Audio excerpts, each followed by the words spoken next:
Spot gold rises nearly 1% to around $4,391.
Trump Budget Director Vought on X says presidential shipbuilding memo.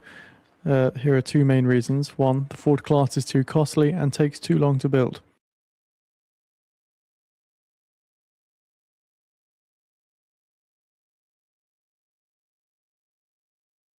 And two, Vought adds that our Navy shipyards are at capacity with major backlogs. So this is with regards to the headline that we saw yesterday from the Wall Street Journal, I believe, that the US was to spend billions on restoring old naval ships.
In 10 minutes' time now, at the top of the hour, do you see the University of Michigan Sentiment August prelim survey? So for the sentiment, the forecast is 55 on the prior 55 spot 2, with a range of 57 spot 2 to 51. 1 year inflation expectations forecast to remain unchanged at 4 spot 2%. 5 year expected to remain unchanged at 3 spot 3%. The expectations prelim forecast 55 spot 2 on the prior 55 spot 4, and conditions forecast to remain unchanged at 54 spot 8. You also get the US business inventories month over month forecast at 0 spot 1% from the prior 0 spot 3.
German bonds extend their drop, with the 10-year yield rising 5 basis points to 3 spot 18%.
So in 5 minutes time now at the top of the hour, we do get the University of Michigan survey data, the August prelim read.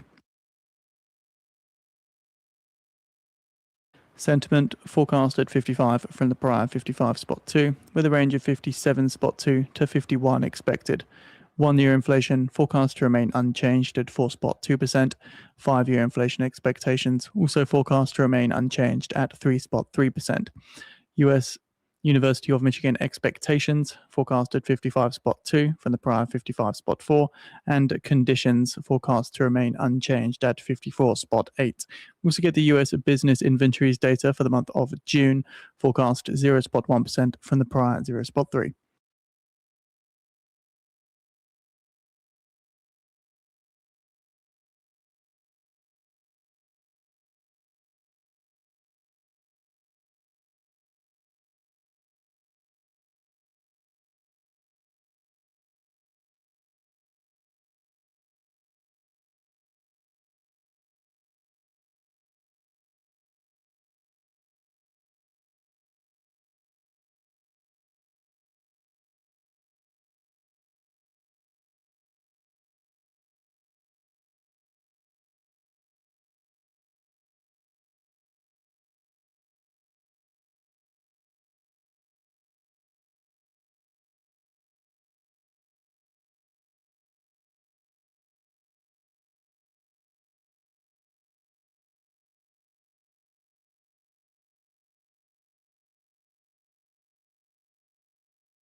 One minute remaining. I'll lead with the University of Michigan sentiment prelim.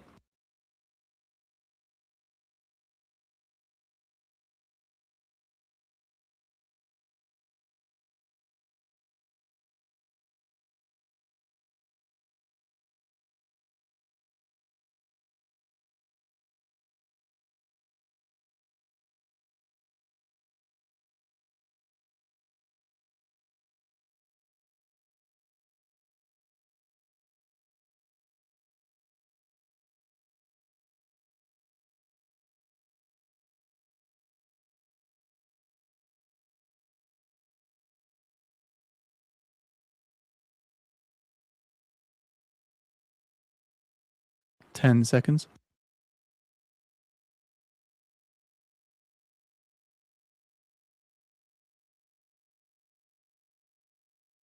Woo! 51, 51 lower than forecast 55. The 1-year inflation at 4.3%, 4.3%, which is higher than in forecast 4.2%, and 5-year inflation as expected at 3.3%. Expectations at 50.6, 50.6, lower than forecast 55.2. Conditions at 51.8, 51.8, which is lower than forecast 54.8. And the US business inventory is month over month 0%, 0%, which is lower than forecast 0.1%. You see some weakness in the US dollar off the back of this. Again, we saw the 1-year inflation prelim come in higher than expected. The sentiment number itself, however, coming in lower.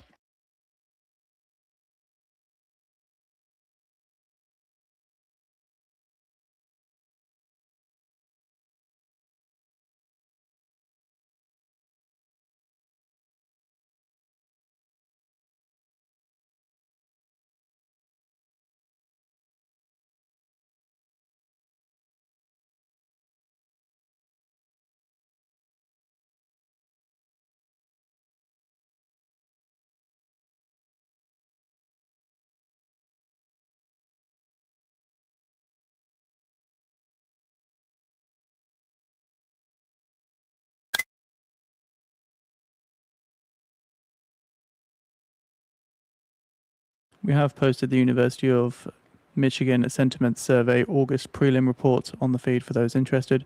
Also seeing a prior revision for business inventories revised up to 0.4 from 0.3%.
Hey guys, I'm about to get out of here.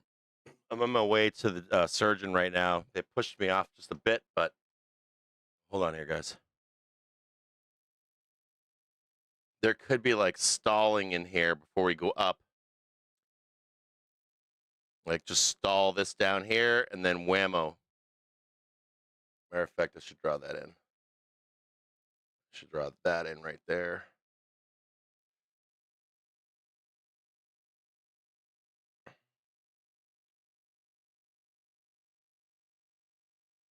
We didn't hit this one yet either. Intraday. Hold on here, guys. It's wrong. That's right there.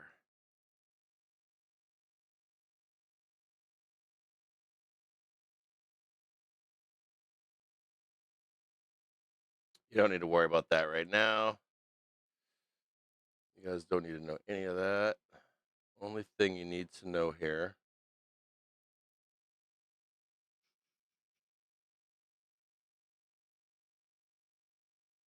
You can see something like this, 10:30.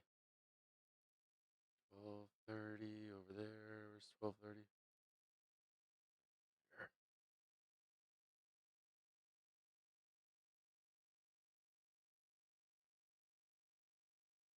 And it's something, in my view, it's something more like this. I don't think it's up. I think it's up, down, and then that way. Because you're already above that one right there. It's something like this. Ah, shit. Something like this, 10:30. Then it's like this.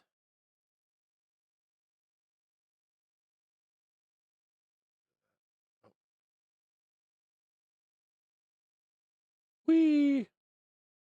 Sorry. Like that. You just need to take that out. This is 12:30 right here. So they do the grind, and then this last leg could suck because it could like drag up here and then go whoop right up there to the end. You only need to be right there. You just need you don't need it, but the Friday high would be nice. There's your equal leg, and then this goes like this, and then up here into Monday. And that's how we sneak above here, right there.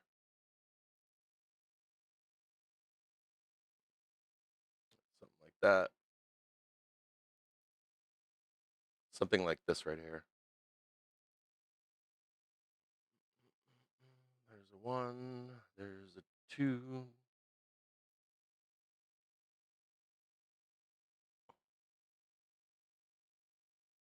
What have happened here is this.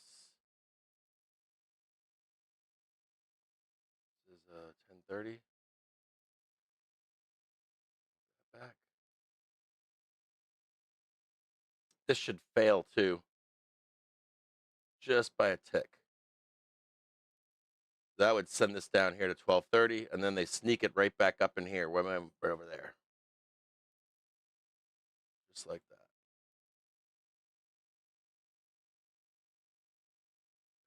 There, and this is now support.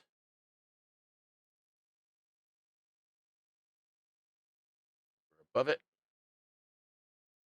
Leave that right there.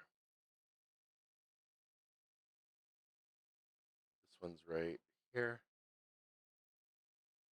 777.50. It might even be not even that. It could be like right here, but that hourly trigger's like right there. That fucker should be like right there when it gets in there. All right, I gotta get out. I'm gonna get in trouble. As soon as I find out everything, guys, I'll come right straight back and I'll explain to you what the surgery is gonna be. Just give me like it should take like just an hour. That's it.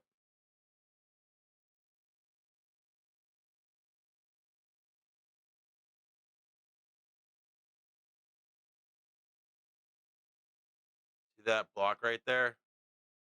Right there. And there's that yellow one down below. You can see it.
Russia's Black Sea oil terminal in Novorossiysk has suspended oil loadings following drone attacks on Friday, according to sources.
Broadcom shares fall 5%, which is leading the S&P 500 declining names today.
The S&P 500 now touches an intraday low after turning negative.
The German 30-year yield rises 8 basis points to around 3.72%, its highest since 2011.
Brent crude climbs more than $1 on tanker attacks in Strait of Hormuz.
10-year French yields rising 10 basis points to about 4.04%, the highest since 2009.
The Nasdaq 100 falls 0.5% to a session low, with the S&P now down 0.2%.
UK long-dated gilt yields rise to 3-week highs. The 20 and 30-year yields are up around 10 basis points on the day.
The French-German 10-year yield gap closes at 84 basis points, which is its widest since October.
the Israeli military incursion into. Excuse me, Israeli military forces have once again violated Syrian territory, according to Tasnim News.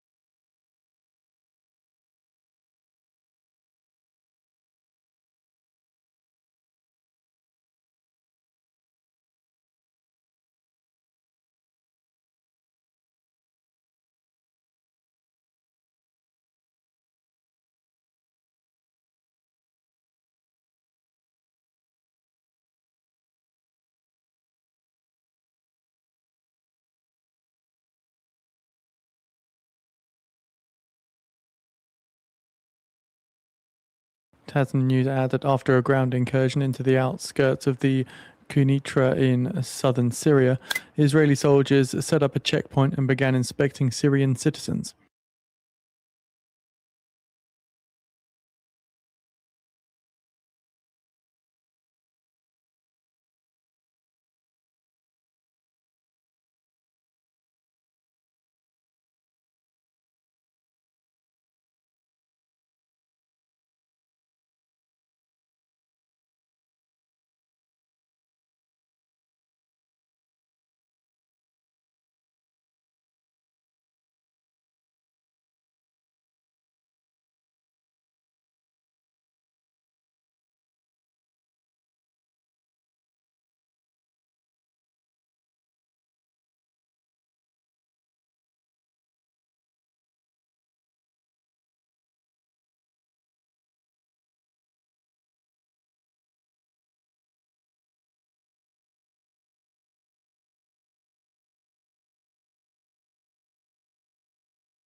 According to an SEC filing, SoftBank Group cuts its share stake in TSMC by 71.5%.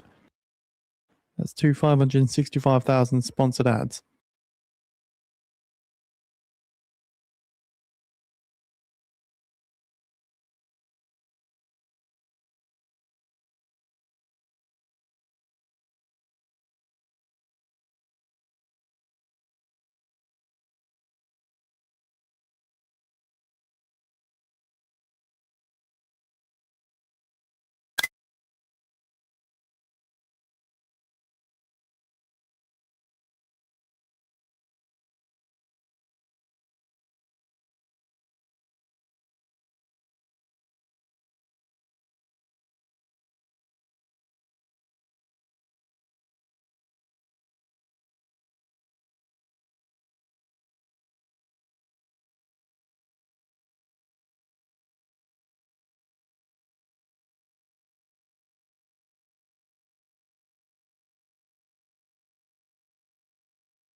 Tasnim News reports that Houthi forces targeted the port of Al Mokhar with a missile.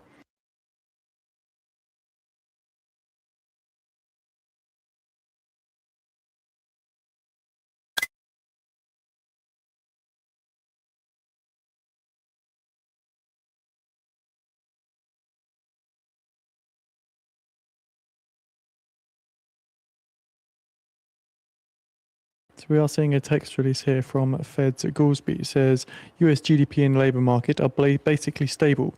Continued spending weakness would be worrying. The past two readings on productivity were very poor. Goolsby says, I'm encouraged by CPI reports, but we need more data. Weak retail sales represents just 1 month of data, though, citing today's data. Supported the decision to hold rates in July and says a persistent drop in productivity would change the AI narrative.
All right, so let's see what we got going on here.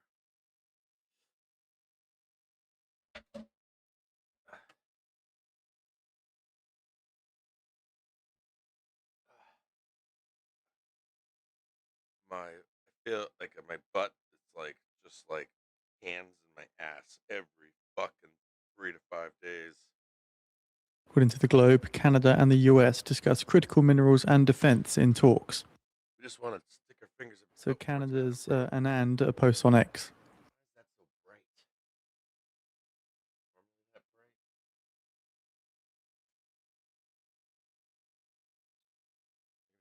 that's not supposed to be so bright. All right, here we go. So, got excuse me, it was not tools Canada's everywhere. Anand who posted on X about that. Again, this was from the Globe. Should I bring up my McBarty stuff?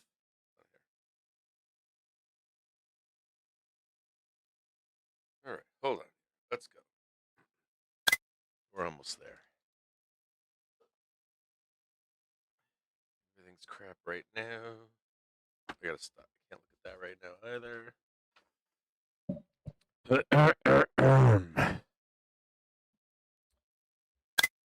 Give me just a second here, guys. Oh. All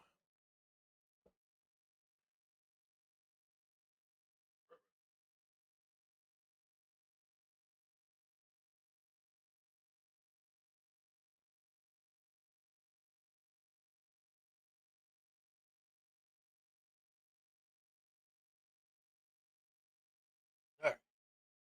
Let's try it like this. Dun, dun, dun, dun, dun, dun. Chugga, chugga, chugga, chugga, dun.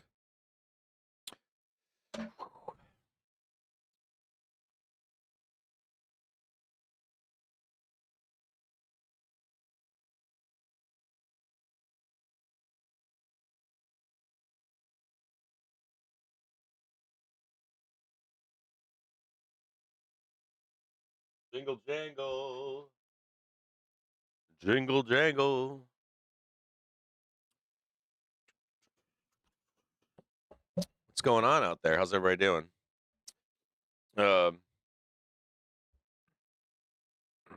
What's going on, boys and girls? We got a few things to talk about here.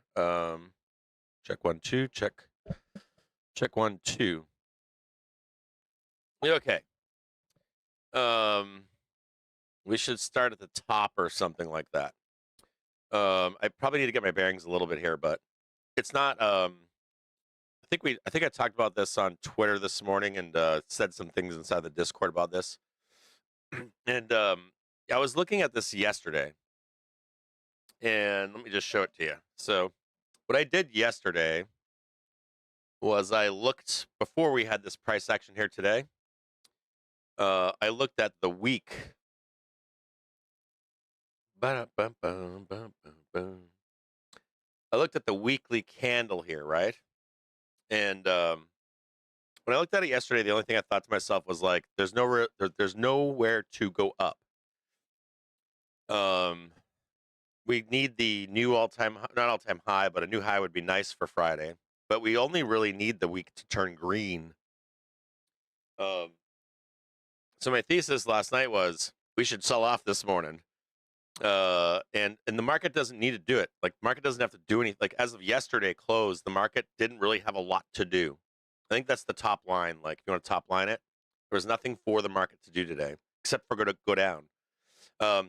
And of course, the market, if next week is green, the market didn't need to do much. So you'd want the market to pull back on Friday here and then close the day out for a green week at minimum. So green week at minimum. Although a new intraday or end of day high would help with that, but it just needs to be green. That's it. And let's start with that. So in 10 minutes time. So my thesis here this morning was, yeah, maybe you'll get a pop up here, but it'll fail. I think you could hear you're on the stream this morning. I said, Voice news turn this off. disconnected. What I said this morning was this should fail and send us lower. It's deeper than I thought it would go, but that's fine. We can go to Friday and Thursday, and today's Friday, and yesterday is Thursday. what we normally do is we'll put in like a low for Thursday and a low for Friday, and then we'll come back forward on next Monday. Put in a new high and then come back down into the later in the week. Hold on a second here. I got to take this for a second here. Hello? Yes. I'm hoping you're going to give me some good news on a surgery date. Thank you so much.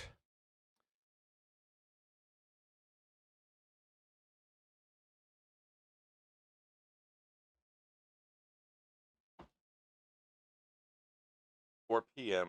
Wednesday. Do you have any? Sorry. Do you mind if I ask what the recovery is like? Thank you.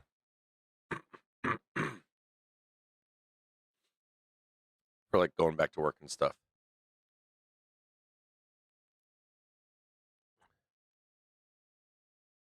I think this is going to be like 2 days, guys. They might have to go through my stomach. I'll tell you about it here in a minute, but this initial surgery is going to be quick. Okay. Please and thank you. I'd appreciate it if you're coming back. All right. Thank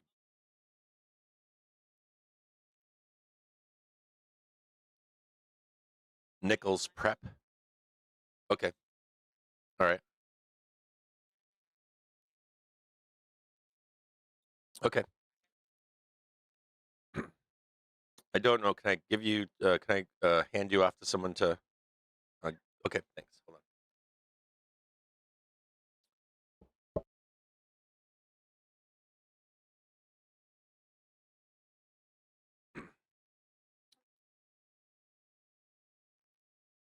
Sorry, I got to take this. I apologize for this. So, there wasn't a lot to do today. And what we want to look at here is yesterday's price action. So we're going to go to an hour here. I'll come back and we'll just delete all this. We'll come back to it. So you want to be looking at this Thursday.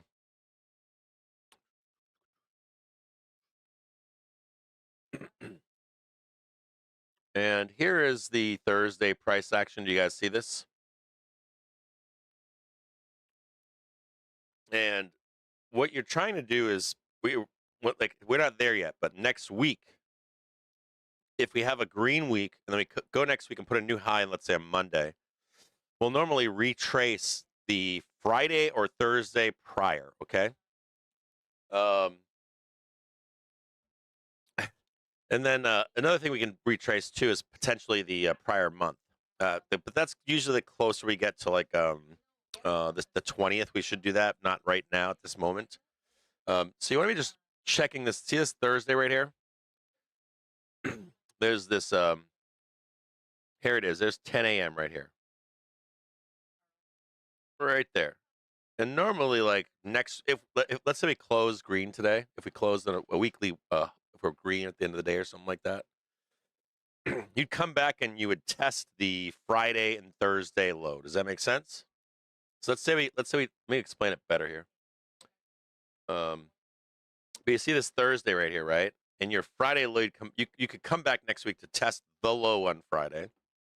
And potentially sometimes the low on Thursday, especially you'll test the low on Thursday if you don't put it in a new high on Monday or Monday, Tuesday, or Wednesday. Sometimes it can take to like fucking Wednesday. But you're looking for like what does this map do for us for next week is my point. When we come into Fridays, right, there's a lot of setups going on for the upcoming week. And so you want to be paying very close attention to the price action, the closes, all that kind of stuff. So the first thing we're going to look at here is the week. And yesterday, this week, was green. And I was saying this in the Discord and on FinTwit and stuff like that, which is this is a green week. And yesterday's close, it was like, how high do we need to go? Personally, I'd prefer to be above this one right here. So just take a look at this. Like a green week here is a green week here. Like, look at where price is right now.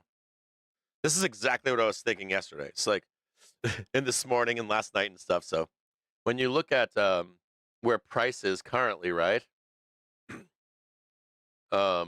The market doesn't need to do shit here. It just needs to like literally get close above 776.68 or 88, and it's done its fucking job. You have a closing week, a closing green week higher than the prior week.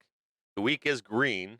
I mean, I would say if you're a bull, you'd like to see the end of the day high that's higher than yesterday's prior high.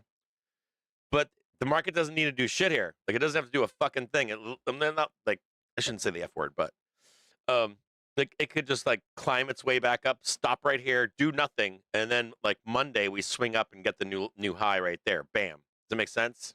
If it doesn't to you, it does to me. It's all bullish, just bullish as fuck. There's just, we don't have to do it is the point. And not only that, we can do it when we're not in market. Like if we can push price where it needs to be.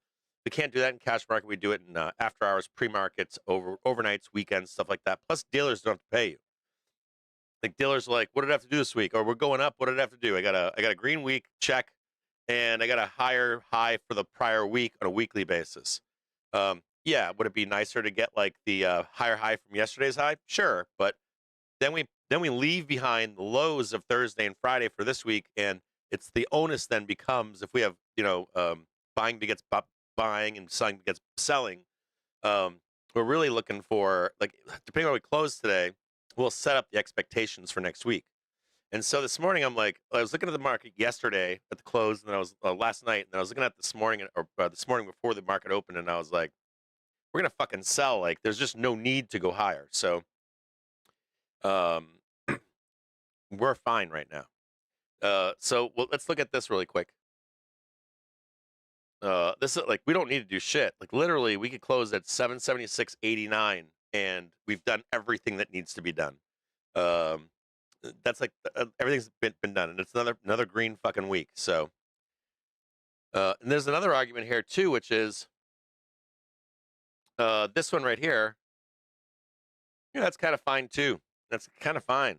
There's not much you really need to do here. We'll come back and look at these here in just a minute, but and they want to erase all this. The fucking Bears want to come down here and do a halfback trade, wipe all this shit out, but that ain't happening right now. Or it's not showing that this is happening right now. So we will pop this in this weekly, but don't get, like, if you're a bear, don't get freaked out or whatever. Like with the this is it shit. And I've discussed this earlier in the week about the Japanese yen. I'll discuss it further with you today. If we have time, we'll talk about the yen carry trade, and there's a lot of bullshit around it. The yen intervention will continue on. The Treasury will help it. There is no massive unwind coming, none of that stuff. I don't think you've seen, or I don't think I've seen anyone willing to intervene more than this administration in a while. So I would expect more of the same. I don't see that like doom and gloom that people are talking about. And I'll explain it all to you here shortly. And I've heard all kinds of like diarrhea thrown around.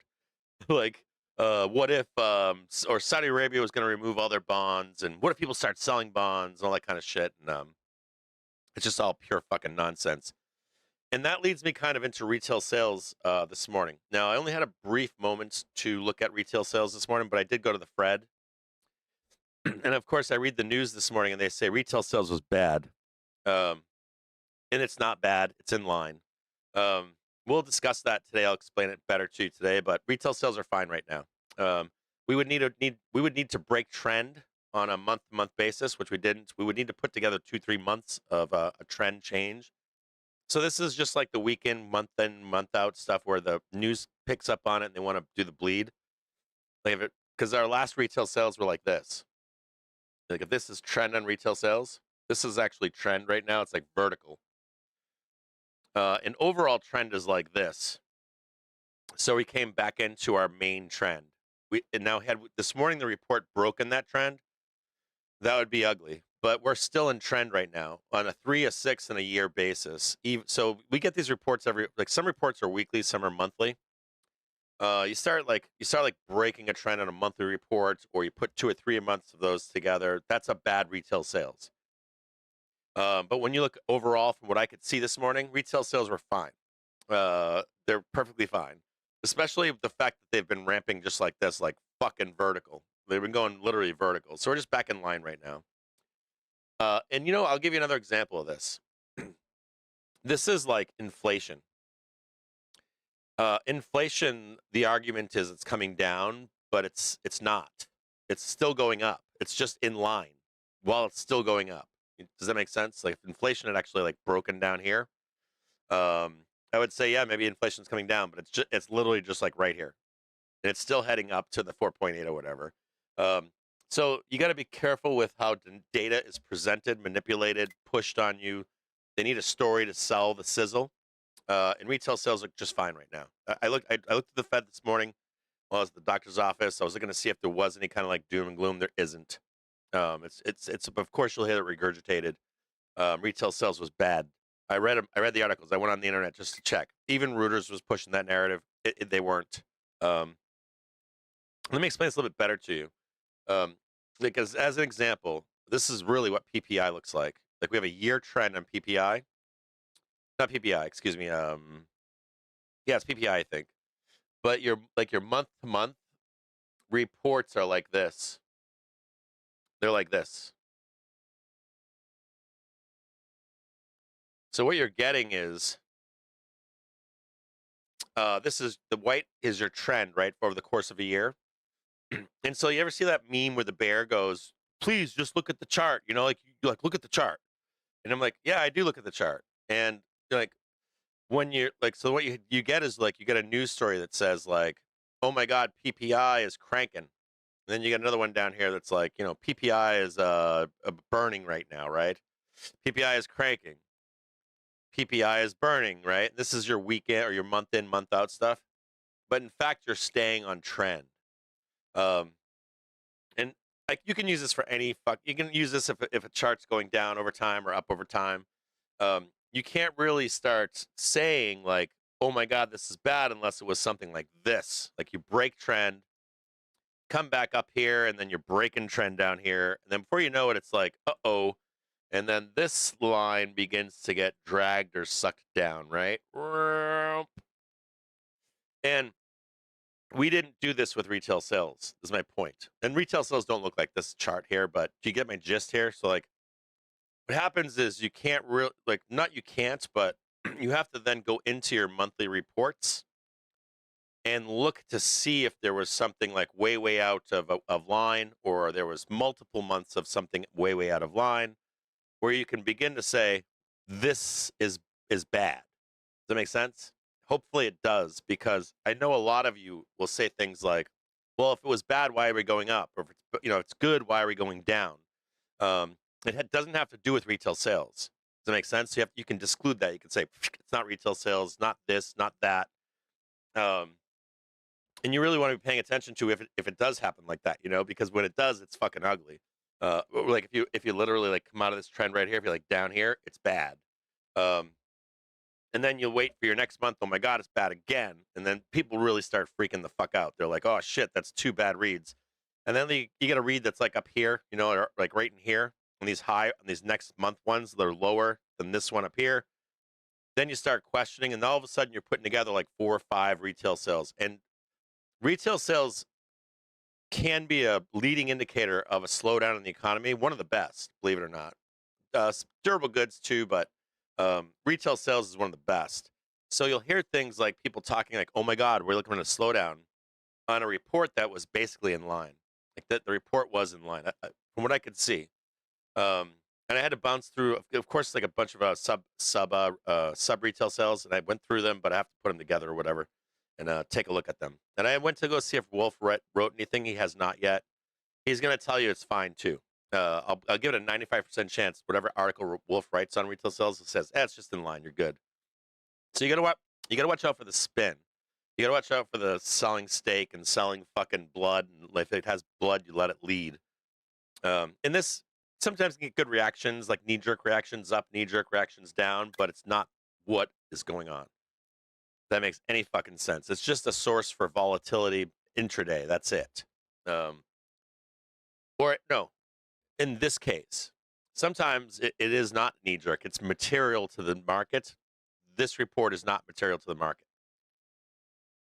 I'll say to you guys right now. Okay, so if that's the case, We're going to put this one right here.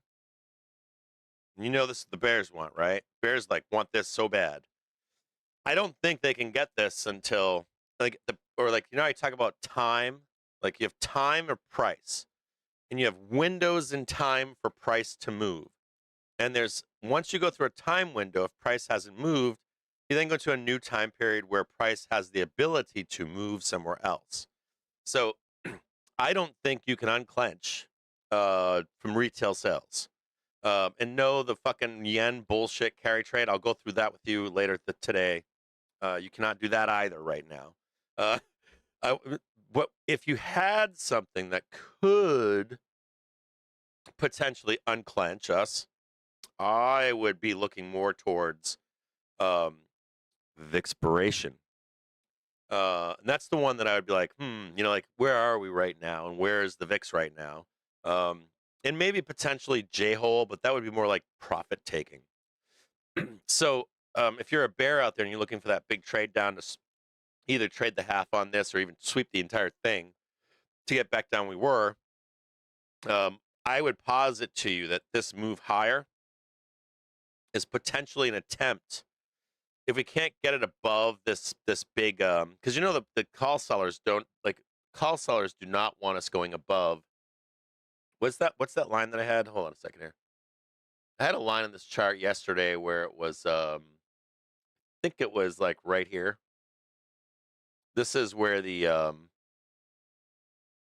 that big call wall is. I'll try to figure out exactly where it is, but I think it's right there. And what you have to be more careful of is that the market will attempt, if you can't do it, the idiom is, if you can't get it done in cash market, you get it done outside of cash market. So you can wake up on Monday and they present this way up here on Monday. And even if it doesn't accept, they put that high in, and then we get the Vixpiration, and then we can come down here and trade that halfback trade over here and look for the support from the daily trigger to come up here and push us higher, which is most likely in September. Okay, like this daily trigger, we can get into like September, and then we can actually pop the collar or whatever. There is an example in 2018. We popped the collar in the month of August, but I'm betting if the Bulls have a chance to pop that fucking collar, I'm betting that wouldn't happen until first week of September.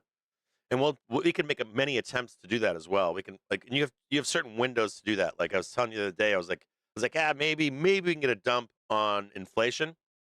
Maybe we can get a dump on retail sales. It was really bad, which it's not. And you have one more chance as a bear, likely at Vixpiration. And if you don't get the unclenched if you get the unclenched and Vixpiration, you might get the help with OpEx. You might then get the help with the J-hole. And it'll beget itself to get us lower. Now, if we don't unclench on Vixpiration, I would doubt that OpEx would unclench us. You'd be looking probably towards J-hole to do it. So if you're in sell side, just listen to that stuff kind of closely here. Okay, so you may not know what I'm talking about here, but I do, and I know exactly what it all means, and I will guide you through it as we move forward. So we're going to go to the daily real quick and put this right over here. I'm going to remove this green one right now. I'll come back to this one. That's still there, right? Wait a minute here. Ah, shit, I got to go back. Hold on here. I got to go back to the week really quick. So this one needs to be right here. This can be just a little clean, little white line. Don't need to do nothing with that. I'm going to go right over here. And we're going to look at the day.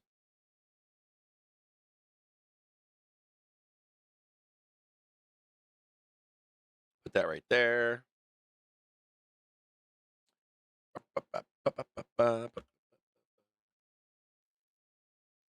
Put this one right here. And these are the two white lines that kind of matter for today. It's like next week going to be bullish or not. How this closes will matter here. So we're going to put this one right here. I don't care about either of these two down here. I only care about this white line right there. And you can kind of see it. You see it right here? See that white line? See how this one's right here?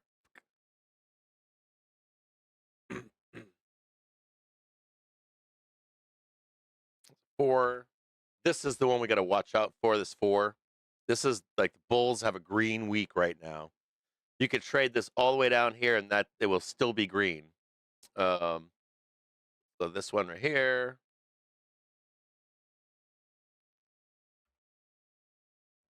Then we're gonna look at this one right here. I'm almost ready to buy a dip here. Like end of the day, I'm getting closer. I don't think we can buy it until 2:30 or something. Like the attempt to buy this. Not concerned with this. And you see how you see this line right here? This is because the dealers don't need to go above this. Dealers kind of need to be in here. Like a dealer's like, yeah, we can be right here. That's fine with me. And we can go right there. We can go even down here if we need to. And we have not fucking stopped the goddamn bulls yet. So dealers are fine. They don't have to do shit. You know, the market doesn't have to really do anything here. And we're going to make this one red. I don't think we get above this today. Maybe, but it's not needed. Go over here. Make that a big fat red. Maybe we can get through it, but we'll just hold that right there. One. Won't make it red. We'll make it yellow. That right there. This one right here. That's only a 1 hour, so it's not that strong. Kind of weak. And see how we're stalling? Inside of the Discord, when I was at the doctor, I said to the Discord, don't buy this. It's in the Discord in the market chat. And I said, don't buy this. They're gonna fucking drag this shit down all morning. I was like, not at 12:30, don't buy it. I was like, just chill. Just like, don't do anything. They were gonna murder the chain. And maybe we can pick this up today, but there's no requirement that we do. Or that we do buy this today. We can wait till the end of the fucking day.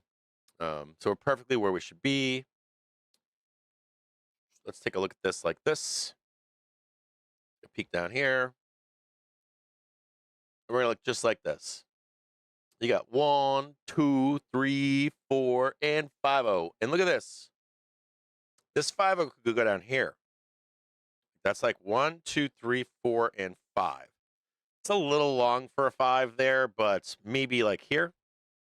Maybe a nice 5 like right there. So there might even be more down before we get out of here. So even right now, there could be more down. Just even slightly.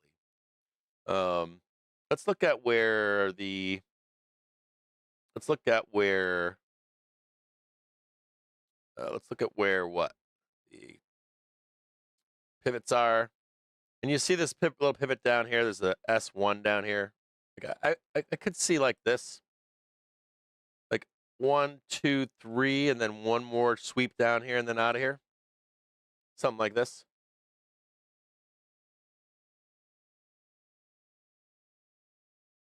Just something like that.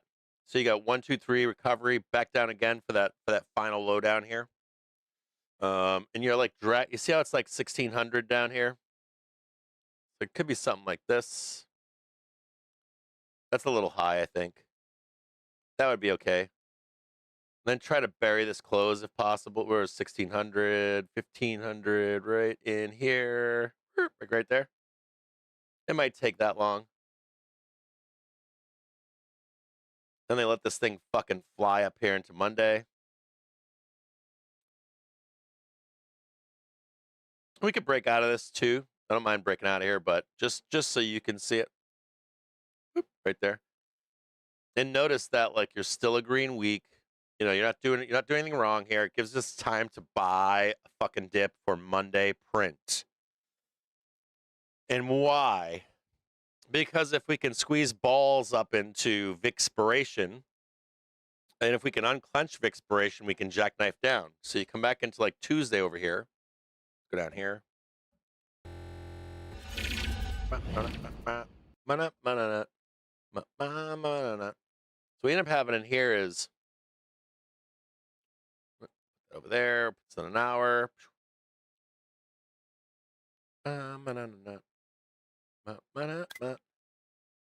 What ends up happening here? This is Monday at 1400. 1600, excuse me. Wait a minute, it's way over there. Hold on. Come on, Monday, 1600. Okay.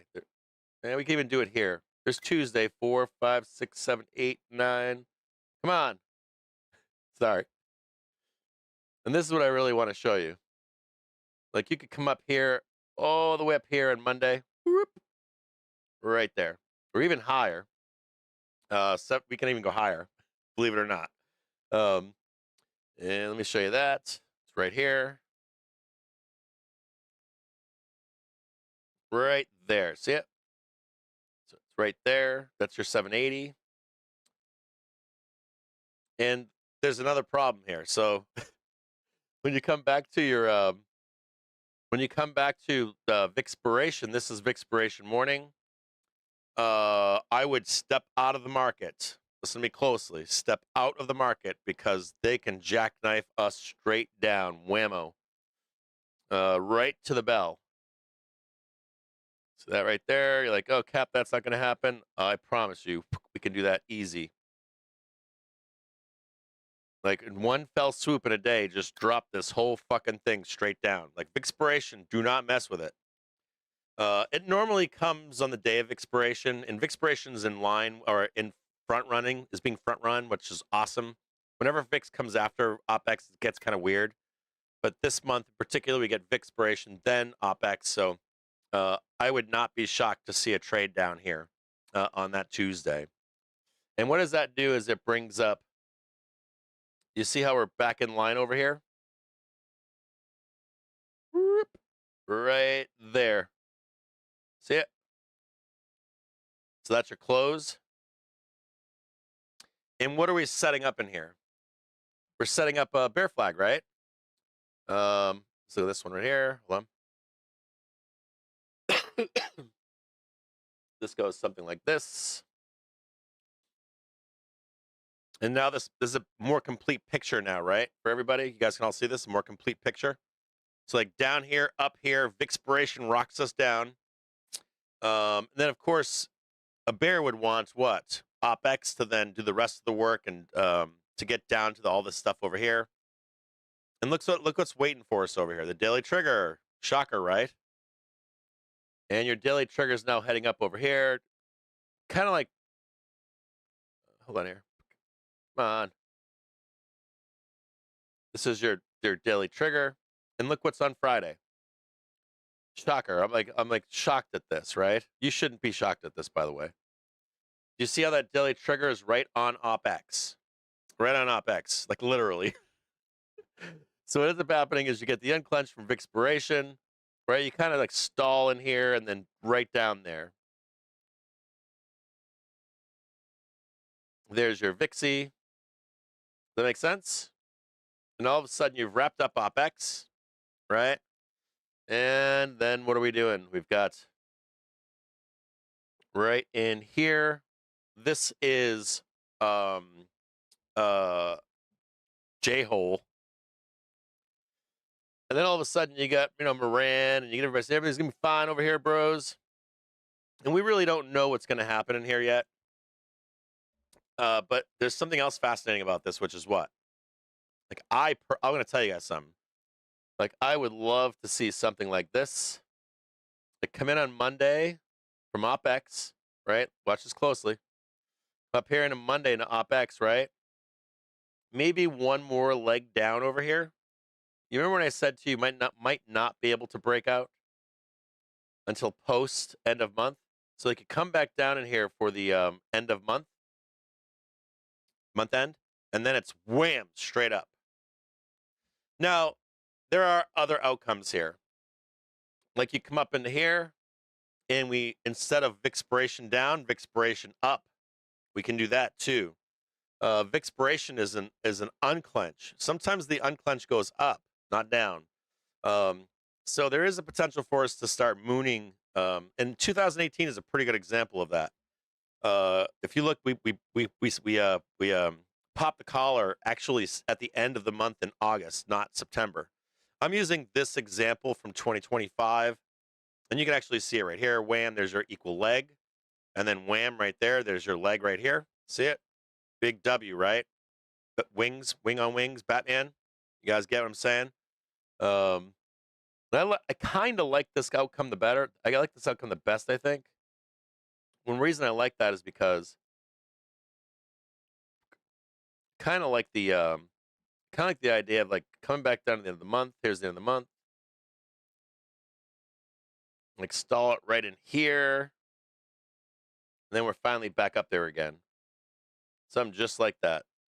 You get the gist. Something just like this.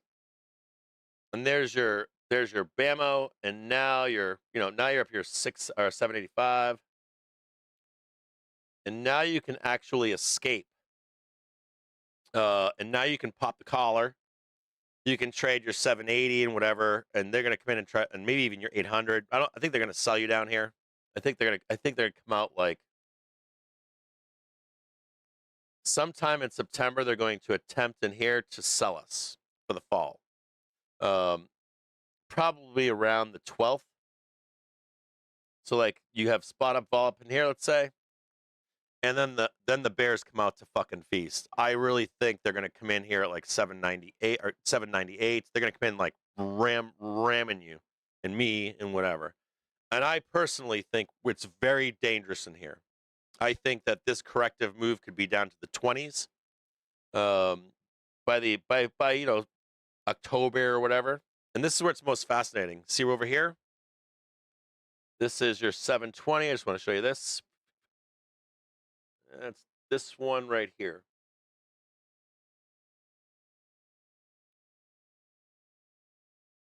I believe it's this one right here.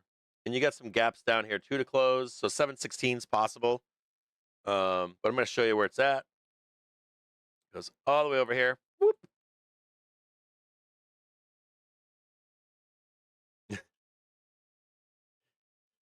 I love doing this shit because I think about this shit all the time.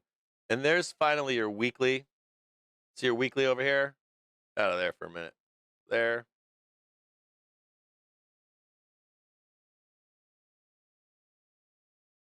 Now, I want to talk to you about this because I can show you two examples for the fall where you're now doing something like this, right? You're like something like this. And no matter when we hit this, no matter if we're doing this shit and then up here, whenever we hit that right there, right? Probably when everybody comes back from what? Say Labor Day weekend, Cap. And Labor Day weekend this year is what? What is Labor Day weekend? It's late, right? When is Labor Day this year? It's September 8th, I think.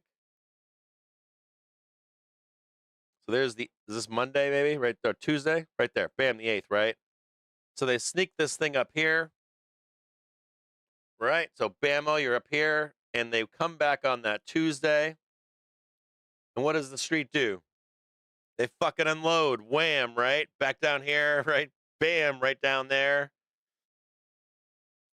Right? And this is a correction. How many? Do you guys know? You guys know how percentage that is? It's like 10%. Whoop, something like that. That's 9.49, and there's gaps down below. So here's your fall correction. Nice, neat, wrapped up little package, isn't it? Right? Fits the narrative, right? Oh my God, everything unwind, Japanese unwind, trade retail sales horrible. But bond market tells war we got to do things. This is all manufactured, you know this, right? All this, like, this is all a scam. So it's like it literally like services, the street. So now there is something bad to say here. There is something bad. In 2018, we ran this trade in 2018. And that is the second year of Trump's presidency. In that example, we did not do just that. We got underneath here, we closed the gaps, right? I'm not saying we're going to do this. I'm just saying you just need to be aware. Well, no, I'm going to tell you, I think we do at least this. But I want you to know that in 2018, we didn't do that. In 2018, we actually like priced everything in and went straight down here. And this took until December. This took time to do. And then like if we did this again, right? you would get a Santa rally. So your Santa rally would come up here, right? There's your Santa rally. Everybody's fucking happy for Christmas. But this makes now a what? 1, 2, and you get your bigger correction in the springtime. You know what I mean? Like there's your Christmas, and then you come back into the spring, and they start doing this horse shit over here, and they're going to want to do a bear raid in spring. And if inflation continues to rage, which it is, you will see, that we're now done with the midterms, and then you see Warsh come in and just start fucking. He's got the 7 votes, and now he's got the inflation raging, and that's how you get your second fucking leg down in springtime. And it brings us. It's going to be ugly. If that's the case, it's going to be ugly. This spring could be a fucking mess. Now, we don't know yet. I don't have a goddamn crystal ball, and you should not at all be listening to anybody telling you this is going to happen and trade that right now. Do not take a trade. Don't be like buying your puts right now, because if they start ripping your face off up here, and we stop over here, and you're trading this, and then all of a sudden it's bouncing, you're going to be fucked. You know what I mean? Your trade is going to be a disaster. So for now, we'll talk more about this in the Discord privately, how you trade that. My personal preference would be that you would start here.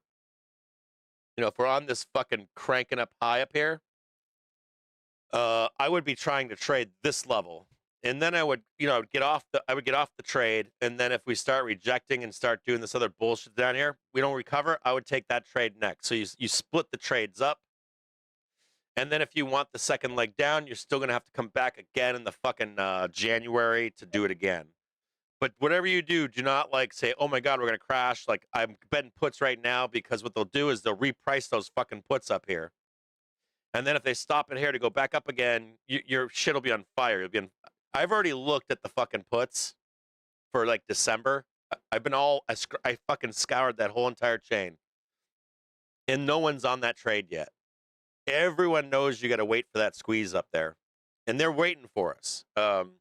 Maybe they come in a little bit early, like 778 or like 776 at Gotcha Moment. 778.50 would be below it, like 776. Maybe they come in.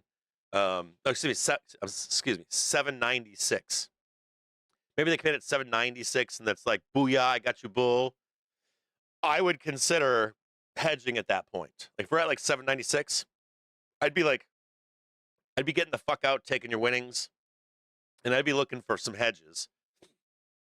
But I wouldn't be deep with those hedges. I would just get them to that 720. I'd be opening 720Ps. I've been looking at the 720Ps for December, for November, for October. You know what's really cool? We don't have this yet, but I'm getting us a Bloomberg terminal, and they have these 3D vol surfaces for options, and you can look and see like little nipples and little dips in them. And it's the easiest way to look to see where we have not priced in that volatility yet, and where nobody's buying it yet. But I think we have to wait. I don't have that yet in front of me, but and I'm not seeing any interest over there. It's still cheap puts over there, but I think they're cheap because, or not cheap, but there's no IV in them. You guys know you guys understand volatility. Anyways, there's no interest in them yet, and I think there's no interest not because you should just go get them right now. I think that the idea is that we're going to go up here first. We're going to go up here and make them even cheaper. And when you see like nobody on them, like people are just getting rid of them, whatever, that's when we swoop in, grab those puts, hedge ourselves out into the fall. Don't fucking, I forget what that guy's name is. He's a nice guy, but don't get all weird. Don't go with these fucking bears and be like, don't go with fucking Mike Barry over there and be like, I'm max short, or this is the top and I am max short into fucking April of next year. Don't do that shit. Like, you ride that thing. Like, I can't tell you how many fucking bears I know that'll take that trade, and they're gonna ride that shit in April. And there's so many chances for that trade to either not pay you because you didn't take the money and run. You should trade that shit like section by section. If you're a bear, and pocket that fucking money, and if it ever turns around on you, you get to keep the money. You know what I mean? You guys understand this? If you don't, I'm gonna spend a lot more time on this in the Discord with members because we're very close to a point where we're close enough to 800 where I have to lay out for the Discord the rest of the year and springtime, and how to hedge, and if we do roll, how to trade it. If we move into that bear season and it like continues, we're very close to a point where you could have not bear season, but like from now until April, we stop doing this going up. Like we're fucking close. Look at how close we are price. The bulls are like, this was the high yesterday. The bulls are like fairly close. Okay, now so this is what I just showed you. Sorry, this is Friday. We try this on Fridays around here. So what I just showed you, right, is the most probable outcome. Not this one. Not this one. That's not probable. It can be. This has happened in 2018.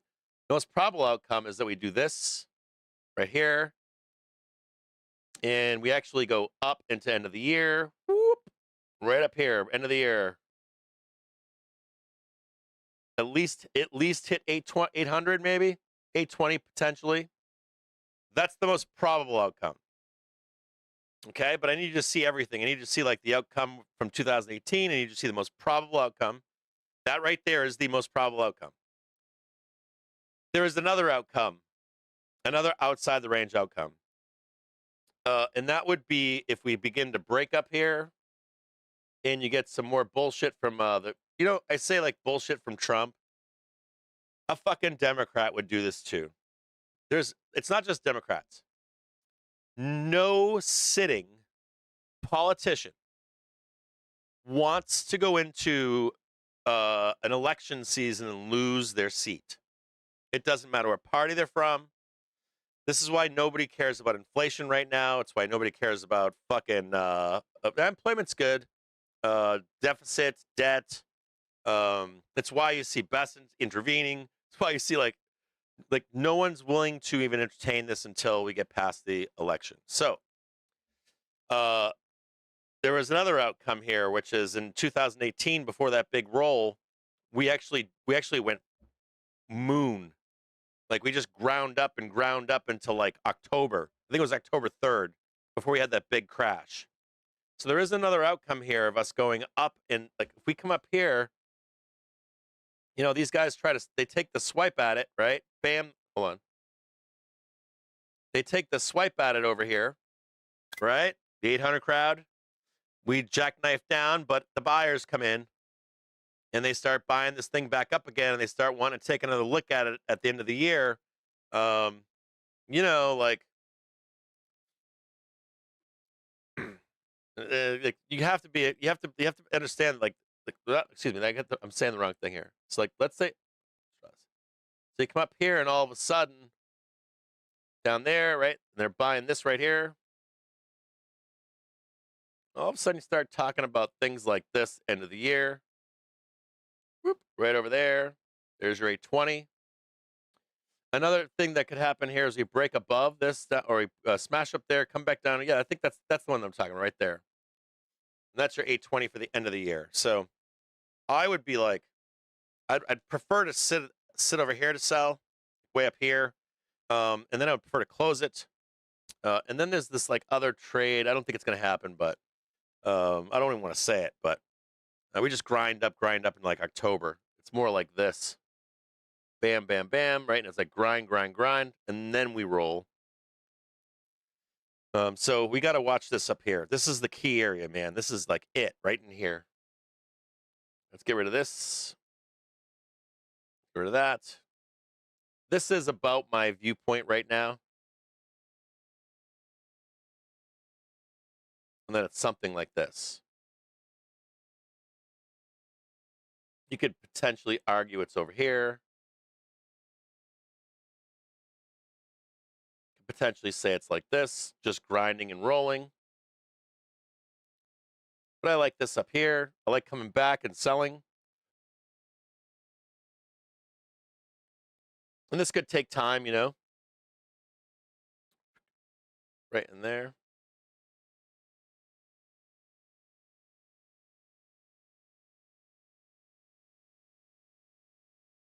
don't think I need that. Do I? This is where the trade is, okay? Just so you know, it's over here. There, jackknife that down.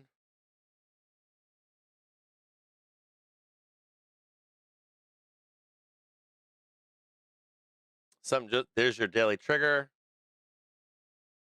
Oop, pull out here.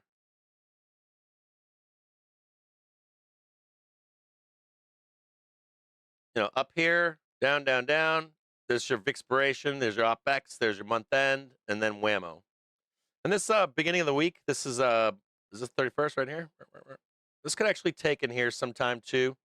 This could be a little bit later. You can make that the 12th if you wanted. There's the 12th. Usually like 12th to the 15th. And this could come down here and sweep that. That's possible, but I'm not really too concerned about it. We always know where to buy anyways. So you guys get the gist on this at least. This is what I expect. There's a couple other things that could happen, but let's go back and look at this in a minute.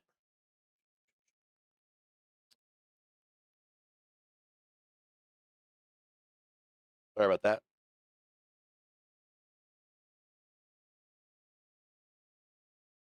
Let's see how we're just dragging down here right now.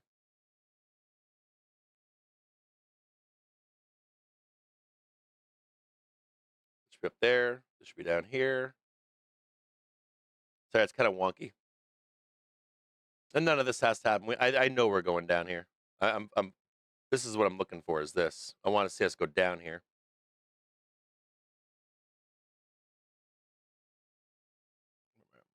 It's right in here. There's 1600. Sorry for the slop and the messy drawings. Right down there. Right there. That's 1690, 1650. Right in there.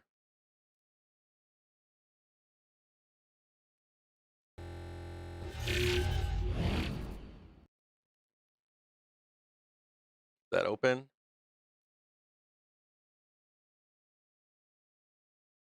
There's your 4, there's your S1.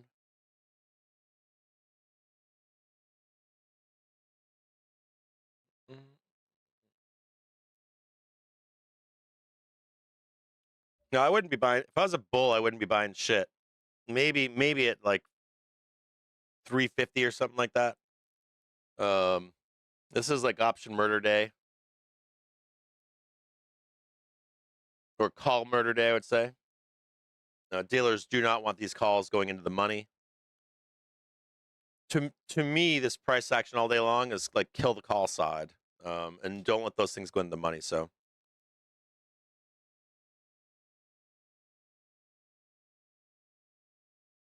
and remember that we're still green right here, right? Oh, where's that line? Like we can go all the way down here. It's still a green week all the way down to 773, believe it or not. All the way down there. Still a green week. So there's like we don't have to do shit here.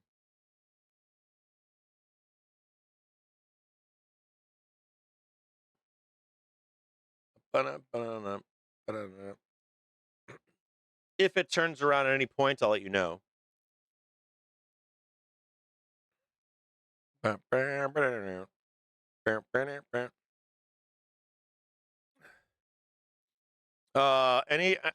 thoughts on midterms effects? Midterms effects on the markets. I was really frustrated this summer. This summer pissed me the fuck off. I'll be honest with you. I was really angry that the Fed didn't take the chance. I think the markets would have been fine. In the 1990s, right? Nothing's the exact same, but in the 1990s, I read they raised rates one. They had one hike of a rate. There's a few things here. Like number one, if we go to like 5 or something, like that's normal. So I'm not really. I realize today you guys think that that's like a hiking cycle, but it's not.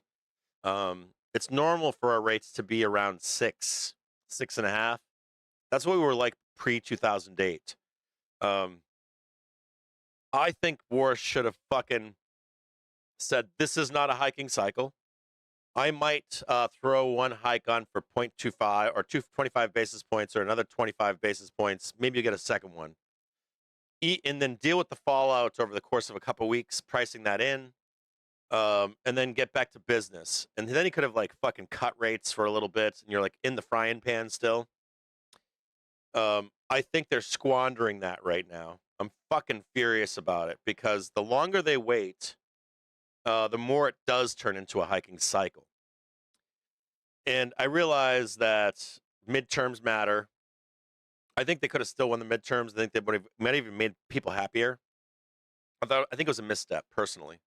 But there's greed involved, and there's greed involved. There's also like keep the markets up and all that other bullshit surrounding it. So my fear here is that because of squandering that in this summer, that they're going to be forced into an actual hiking cycle.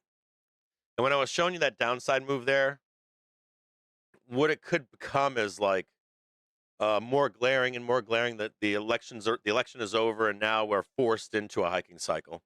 And that could mean that's where you get that double jackknife down that could take us into April to do. And you get a big bear raid and shit. I don't think that's the bubble popping either. I think we swing right back into the bubble post springtime into the summer next year. We're still in the bubble. But we could theoretically trade the monthly trigger, and that would put us into risk off. And I'm going to do something with the Discord about this, that we're very close to potentially going into risk off. But at the same time, if your duration long, I would not do that until we get to the monthly. I would give up these gains, these last gains, and just stay long market and out at the monthly trigger. But to each his own, though, right? Like I can't say like you have to do this. Like everyone's got their own risk on from wherever they have it on from. Like if you're like in and out with exposure in the market as a bull, you might want to get out before then, like right now or closer to 800. You're fairly close to that place. But if you're someone that like always adds in the monthly, always adds in the weekly, and you've been doing it for 2-3 years, you don't really need to get the fuck out right now. You just have to give up the gains from this past this past thing. As long as you don't stay long and you do pull the plug below the monthly trigger, you're gonna make. If you look at your whole bank, you didn't get caught in a risk off situation. You're always gonna give up the last trade no matter what. So some of you guys don't know what I'm talking about. If you're ever new here, I'll go over this again with you sometime, but not today. It's not something I'm gonna do publicly, but. If you're like a long duration bull that buys all the corrections, major corrections, pullbacks, I wouldn't get out until we fucking get underneath that monthly trigger and start putting in new lows. But I would definitely go risk off there. Now, if you're just a guy that's like, hey, I swing trade for a month or 3 or something, we're fairly close to, you taking your profit and getting the fuck out of here. Even if we trade 800, even if we trade 805 or something, you did good. You done good. You're now waiting for your seasonal low weakness for the fall, and maybe hedging the closer we get to 800. And you could actually take your money and run and not even hedge. If you get to 800, you hedge it, make some money in the trade. Woohoo! Yeah, everything's awesome. Otherwise, you're just a bull waiting for the seasonal low for the September, October, November, and maybe take one more trade for the holiday rally. And then we do the holiday rally. We all become sellers for the springtime low. Make sense? If it doesn't, if you're in our Discord, we'll probably do a Saturday and Sunday on this, and I'll answer all your questions. But we've been doing this for fucking years around here. It's the same shit every goddamn year. It's always the same. So anybody that's been in markets for like 5 years or more, you know exactly what I'm talking about. Now the midterms. You want like my take on midterms? I will check the Bloomberg terminal. It'll be here. I think I'm gonna call either today or Monday. They told me it'll take 48 hours to get here. And that Bloomberg terminal, what's good about me getting that? I get to fucking look at it and answer any question you have. I get to write reports with it. I get to extrapolate so much shit that's not available to the public. like short interest, real short interest, I can see that. Any GME gang out there? You want to see the real shit? I'll tell you what it is. But the greater point behind this is when I get that fucking terminal,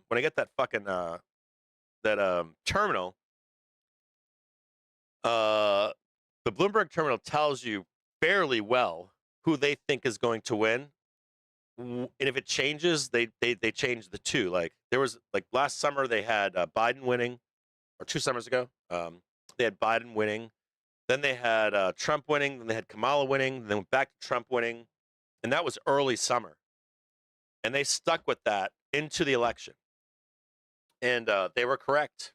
Trump won, and the market traded based upon what the Bloomberg was saying who was going to win. The market went down when Kamala was going to win and Biden was heading down, and the Bloomberg terminal said, "Now, don't yell at me, the messenger, okay? Do not yell at the messenger. I'm a Democrat." But the Bloomberg terminal did say, if we see Kamala winning, we're going to head into a recession, and we're going to trade for that recession.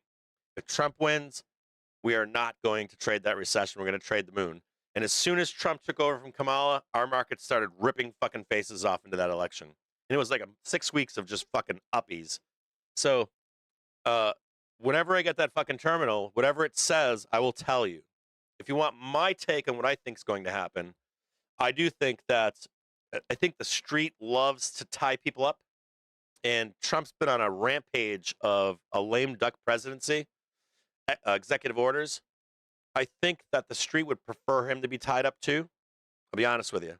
So the street likes to be left alone to do their shit.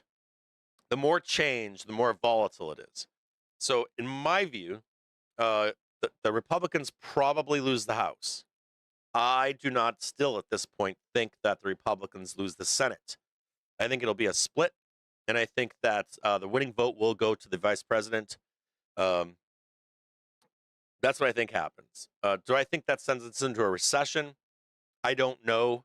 I can't tell you. I do think, though, that the inflation thing will be dealt with. I think that we are going to get a bear raid in the springtime, and they are going to be forced. And what they did was they didn't squander, but they decided to say we're going to wait to cut or to hike. Excuse me. So I think that you'll get that big bear raid in the springtime. And I think we revisit all of this in late April, May of next year. Now,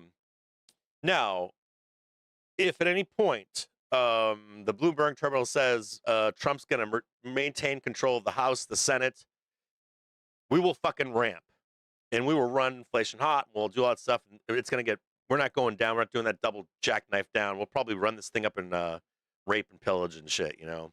We'll run it up to like 4.6 or something, back down to 4, back up to 4.6, then back 4. We'll massage the data, and we'll leave behind a big mess to clean up.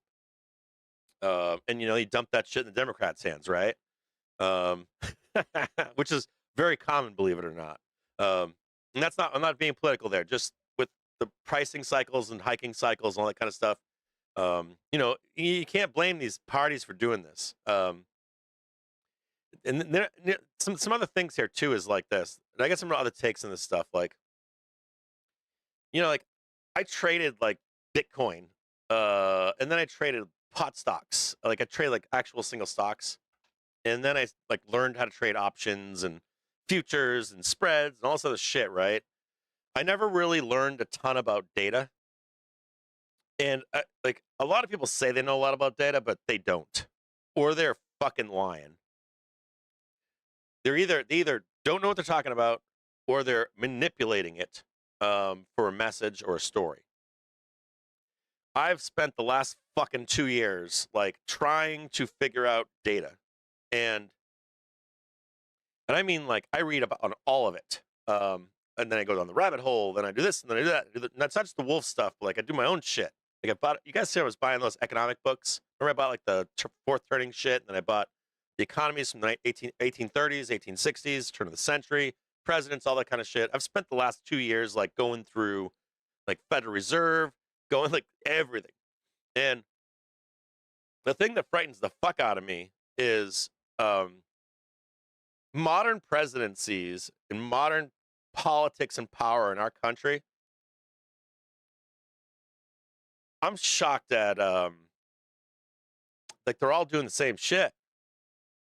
There is no, in my view, there is no DNC, RNC, MAGA, Antifa. It's all the same shit. Like,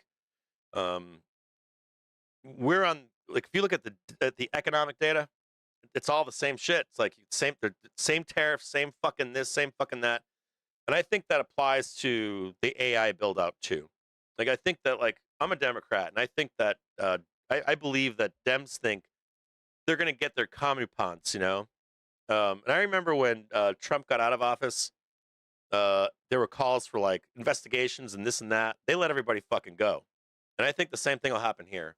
I think the same thing that I don't give a fuck who the Democrats are in power. They're going to do the same thing. Maybe it's just nicer. You know, you get mean old Trump, and then you get really nice AOC or whoever the fuck it is. You know, I watched fucking I watched Rashida Tlaib at a Senate hearing, and she could have fucking laid into Warsh if she was doing it from a Democrat's perspective. She could have ran all over him. And you know, she's supposed to be a part of that. Like, she's supposed to be a part of like the AOC Gang of 6 or 8 or whatever. And from my perspective, I felt like she was bought and paid for at that Senate hearing. So and when I look at the data over the decades, modern presidency, I want to say like 2000, 2005 till now, it's all the same shit. And the data proves it. So it's not my opinion. And I kind of think you have to apply that to the AI build out. I don't think there's going to be a gotcha moment. I think if it's done when they take over, fine. But if it's not done, I think the Dems would just pick up the baton and just do it. And you just wouldn't know.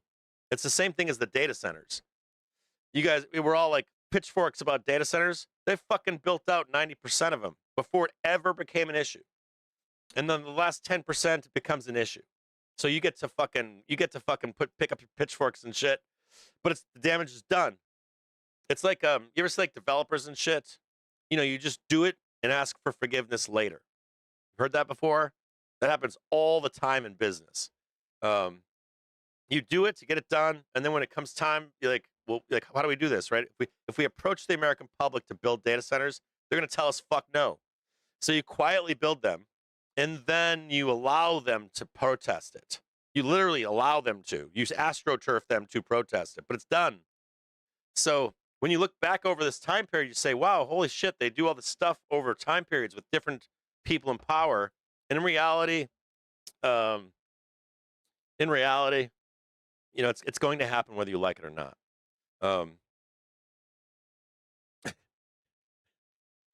It's a matter of when something goes wrong, or it's a matter of when you finally have had enough or whatever. But it's almost like the Redditors right now that are saying the SPR is going down, we're all fucked. That's not true. They're literally stooges for oil and gas and for greed.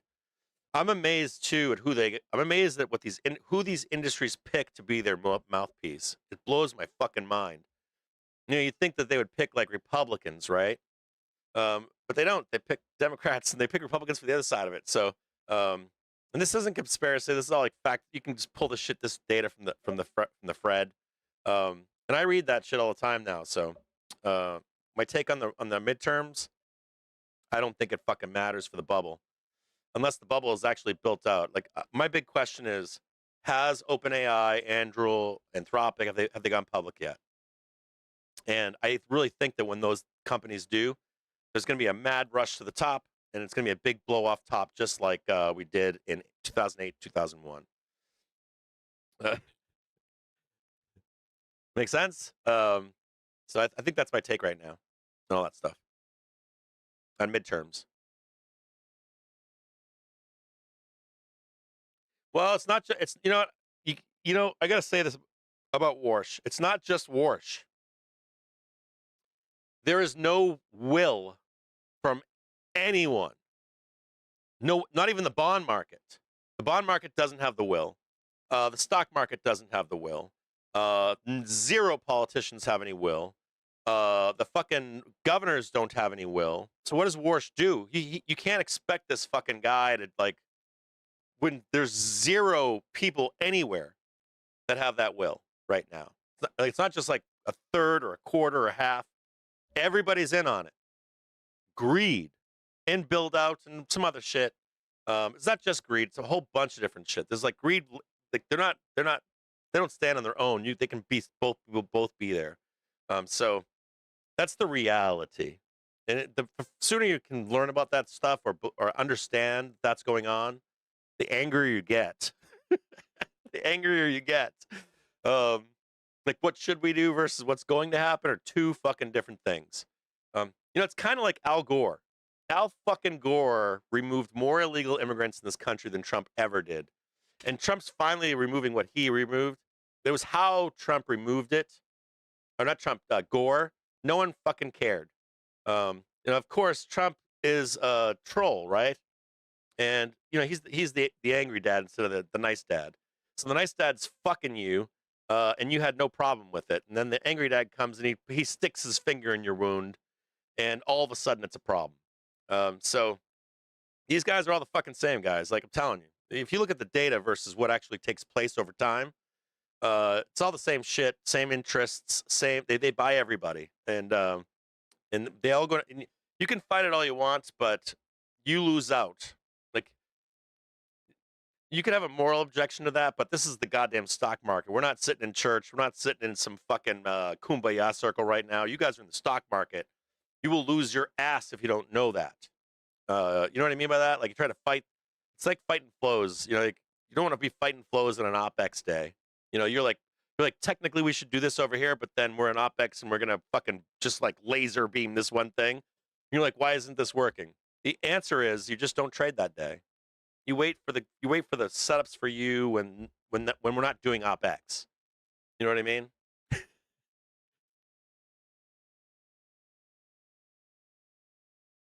No, let me read what you're saying here. I don't think anyone with wealth thinks it'll be good for the economy with higher rates. Hard decisions coming. I think the bond market will make the decision. The Fed fall. Yeah, that's bullshit too. That last part, the bond market's in on this too, bro. Sorry. Everybody's in on it. Everybody's in on it, bro. Telling you. I've heard that narrative too. I've got a couple links if you want. I would really suggest here that you go to the last article Wolf did on the Japanese yen intervention. And within that article, there's 2 or 3 links. I think he left 3 links in there. I would read all 3 of those articles, and I would read the commentary in there, and he provides the data to you and tells you even the fucking bond market is involved. Even the treasury is involved. Like, these guys are all together. There's no, like, bond market. Bond vigilantes have gone away. There's no such... there used to be bond vigilantes. They're like the gray fucking suits to go to the White House. Well, guess what? In Trump's first presidency, he had maybe 3 street guys with him. If you go to the White House today, those fucking guys in white suits, gray suits, they have offices now in the White House. They do. So like they're in on this. You know what I mean? Like this is everybody's in on it. So that narrative, that's a scary narrative. I mean, I used to believe in that narrative. I don't anymore. I used to be with you on that. Like the bond boys will take care of it. I think those days are gone. I think everybody's in on it. And you should read those articles because the data suggests that they are too. The data suggests they are too. And those bond boys are going to be at fucking J-Hole. And you know what's going to happen at J-Hole? They're all going to get together and they're going to form a plan together. Warsh and Trump and fucking, Bessent and all those guys. They're more in line with each other today than at any other time probably. Trump's got he's got the executive, he's got the fucking House, and he's got the Senate. And he's got Bessent. And if you look who surrounds Trump, the people, they're all from the bond market. They're all from Wall Street. It's almost unprecedented. I would posit it's almost not unprecedented. You could count like the turn of the century, maybe. It was something similar, but not this century, the last one. So I have a hard time with it right now.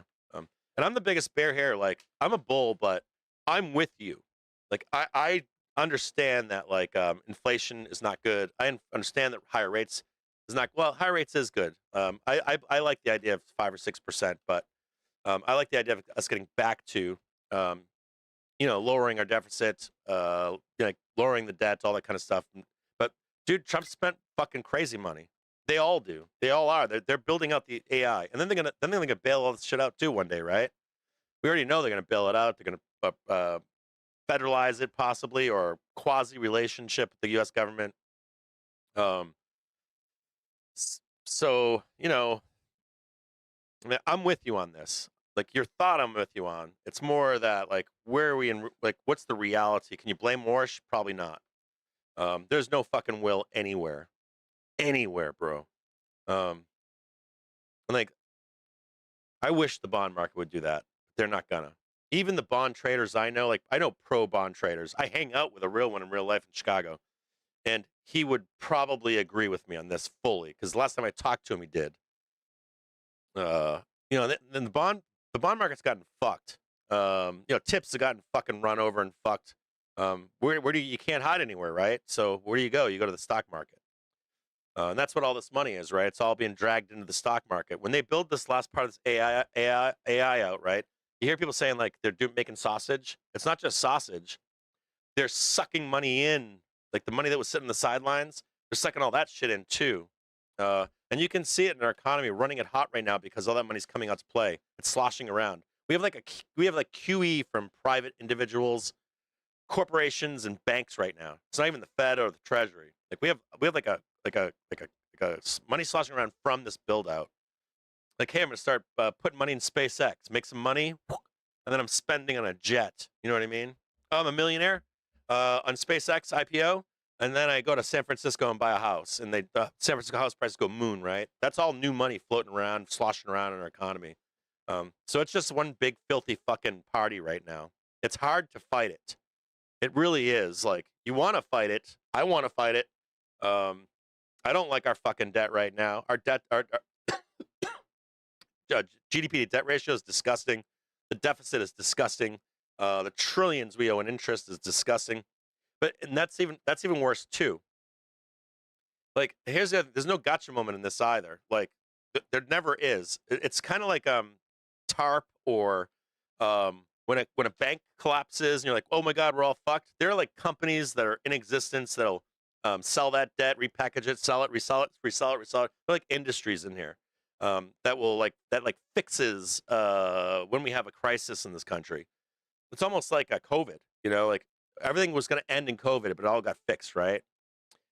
Some people lost out, but not everybody. And there was money to be made on that fallout too, wasn't there? So the machine keeps turning. Like the big tulip thing, and we're all fucked and all that kind of shit. It's like when we're on the steps of it's kind of like when they whispered in Bush's ear, and you get the bankers in the steps, and they go, "You gotta pass this bill to pay Americans. Like there will be no money for Walmart workers, and there'll be no checks for Walmart workers and McDonald's workers across the U.S. on Monday. Literally for that next Friday payroll." I think the Senate, I forget who the senator was, but the senator was like, "We can't get this passed. You're out of your mind." And they're whispering in Bush's ear, and they're like, "You have to tell that guy right now that you have to pass it today." And they did. This was in 2008, the GFC.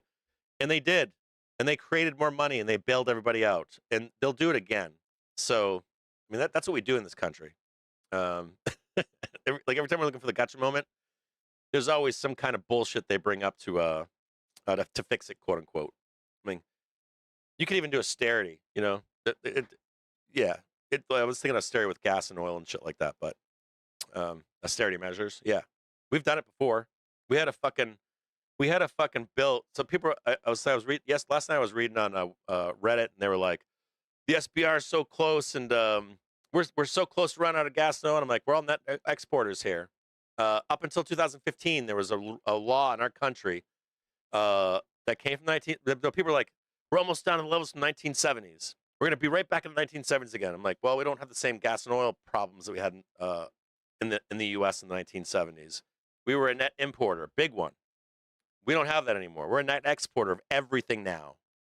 So you could go into austerity, and they're like, what's austerity? Well, the first answer is, well, then they'll just start selling it to each other. They just tell OPEC to fuck off. They don't even have to do that. They can just limit the profits of oil and gas companies. We had a rule in this country, a law in this country that limited the profit of these companies, and all of a sudden, gas prices come straight down. It's like snap my finger, and your oil and gas crisis is over, and you don't even have to leave out OPEC. You just limit U.S. companies and who they can export. Well, I guess you could limit U.S. companies who they export to, and you could limit their fucking profit. We did it, hadn't that law until 2015. So there's no gotcha moment here. Not that I can see. People paranoid about it all the time. Like, conspiracy theories run rampant, but the reality is different. And oftentimes we are lied to spew nation states and corporations bullshit unawares. Shouldn't be going on this rant right now on a Friday.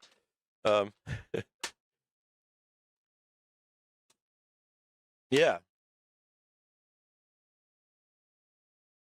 I don't think they're blaming each other. I know that the bond. So we got to think about two different bond markets here. If you're like a bond trader, they're getting fucked. Bond holders, they're getting fucked. But then you have the other layer of the bond market. These are the people that control the bond market. That's they got the boys in gray, right? Gray suits. They call them gray suits. That's a different kind of bond market. Those are the people that make the decisions, right? And they'll go with whatever they need to go with to get this shit built out. We cannot and will not. The United. I'm going to say it again. The United States. When I was in the Army, it was such a different experience from being a civilian.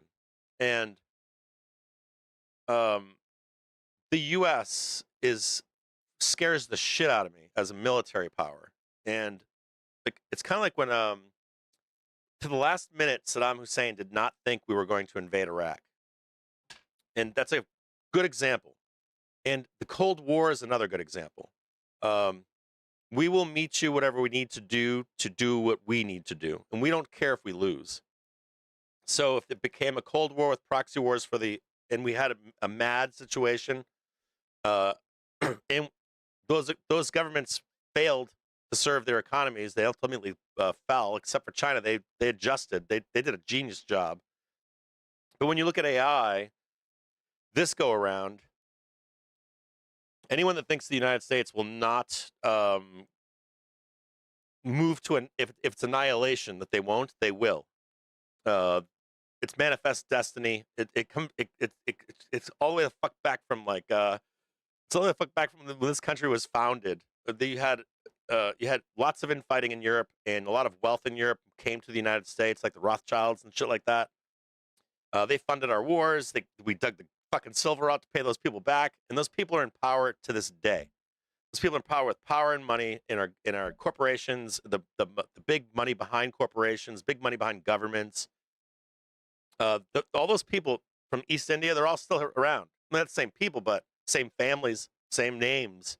And that class of person is unwilling to lose to China or Russia.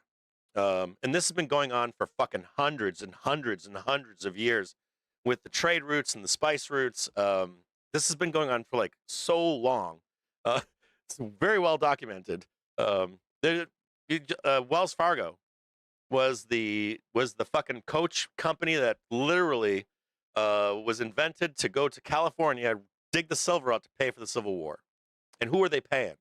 Europeans. You should look up the names who originally owned that company. So this is like a story time memorial. So I don't see how we don't build out the rest of AI or robotics, machine learning, quantum, all that shit.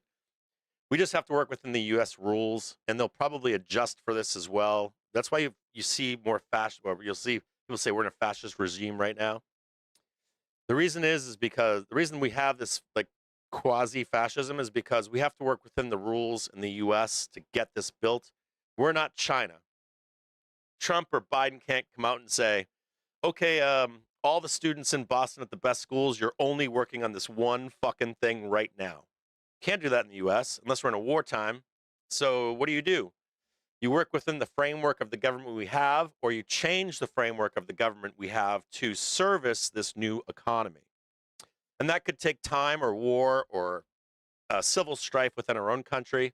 And you'll have also competing powers wanting more power. You remember Upton Sinclair wrote a book saying there's really bad shit going on in these factories, right? But that really bad shit in the turn of the century was allowed to happen until people said, fuck you, no, you can't do this anymore. So you're always going to have competing powers trying to have influence over the government that serves our economies. And most of the time, people are compliant, or there's pain. There will be pain. You just don't know how much pain there'll be as we service these economies. I don't even think our government will look this way post most of the build out. And that build out could take 20, 30 years, but running the last miles of fiber took 20, 30 years. And some of them still haven't been rebuilt, or still have not been built to this day. So even this AI rollout, you're talking about, like, governments could change, maybe not quickly, but over 20, 30 years. I don't think our government's going to look the same to service this new economy as, let's say, the government we had that served the World War II, World War I economy. And the peak of that government was 1990, 80s, 90s. And so now we're like a teenager again to service this new economy once it comes into play. Yeah, we're not going to back down to China. We might lose. We could certainly lose that race. But the idea that we'd back down from it, unless I mean, you could pause it if there was something really bad that happened from AI. Maybe the whole world would come together, and treat it more like nuclear arms. We're all developing it together and something like that. But that's pain. We're right back to pain again. And then you start bringing up questions like, is it now a one world government? That's being serious here. And if not, then you have to be number one. You have to create the best AI, and you have to subjugate the rest of the world to that, right? Ultimately, this AI stuff looks like there's going to be some subjugation at some point. That's what it looks like. Because I don't know if it's Star Trek. I don't know if it's fucking, like world's annihilated, or maybe there's some transhumanism at some point. If we start building this stuff quick enough, probably it's transhumanism. Like you got implants in your brain, you get implants here, and all this kind of stuff. Before you know it, humans start forgetting who they actually really were as we evolve into some kind of new species or whatever. If it's real, if it's not all bullshit. That could take some time. That could take 50, 100 years or something. But I relate that stuff to, like, I said on the show before, like, you go to a gas station. A child today doesn't expect the same thing that a 70-year-old man had when he went to the gas station when he was a kid or whatever. And a kid today they get conditioned to expect or to accept that this is good. Like your service, maybe you go to a Walmart now, they're locking everything up, and there's nobody at the checkout. If you had a dent in your can, they used to run and get it for you. They're baggers. They'd take your carriage to the car, all that cool stuff. We don't do that anymore. No one cares anymore, and you're all shopping online now. So what I expect and what you expect isn't going to matter to 2 or 3 generations. Their whole concept and idea will be shaped by the environment they grew up in. So there we go. Put that one back there. Put that one right there. We might break out here, guys. We might not come down here. There's right there. We did get this new high right here. Remember that we're not above yet, so I would like to see this one. And then I'd like to see this one right here. Potentially we could take that trade right there, but we're not there yet, so we got to wait. You can't take that trade there. You have to see this happen first. You have to see that trade comes back down. The 5 minute and the 1 minute come up. You can potentially take that trade right there, but don't touch that yet. If they stop this from going up here, they'll send us straight back down over here.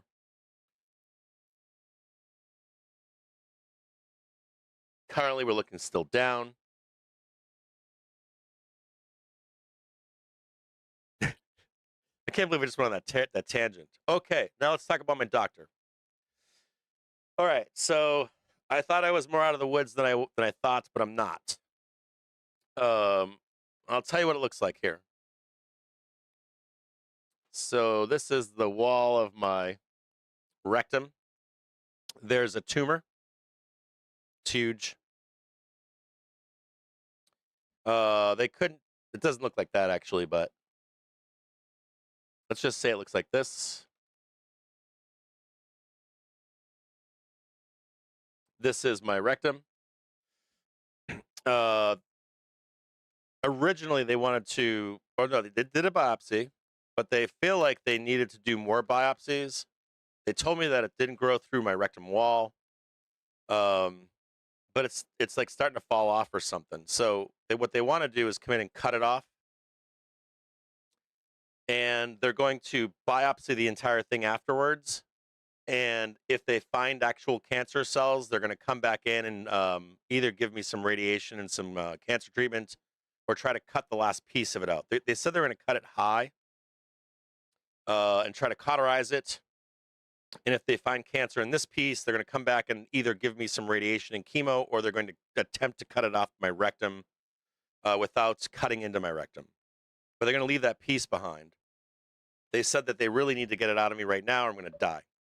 Or not die, but colostomy bags, that kind of shit. So they're going to take this thing off on Wednesday at 4 p.m. They said it would be a quick operation. So supposedly my doctor's going to call back and say what the recovery is. I'm assuming it's 1 day. And I won't know anything from there until they biopsy the entire thing. They said if they biopsy it and there's no cancer in this piece, or like in here anywhere, that they potentially will come back in and try to scrape the rest of it out, and then I'm done. That's where I'm at. So Wednesday, 4 p.m. is when the operation takes place. They're going to do the least invasive, or instead of doing an invasive procedure, they're going to go through my butthole, and they're going to expand it or something. They put a tube in or something, and they blow air in it. If any of you ever out there have had this happen to you, you know more than I do. You're going to put a tube in my butthole, put some air pressure in there, I guess, and they're going to go in there with some robots, and they're going to cut this fucking thing out and see what they find. Yeah, they got that. All I know, like, I don't know, I have to look this shit up, but they said, the lady doctor said she's going to stick a tube in my butthole, they're going to send a robot in my ass, like South Park, with the UFO aliens. And that, so I won't even know more shit for another 2 or 3 weeks, or maybe, I guess it'll be 2 weeks until I get the biopsy result back.